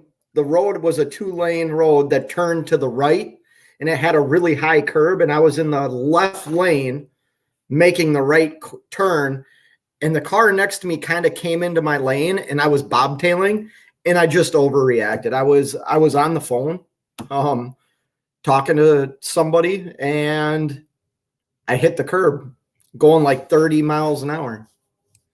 And what did you say when you hit this curb?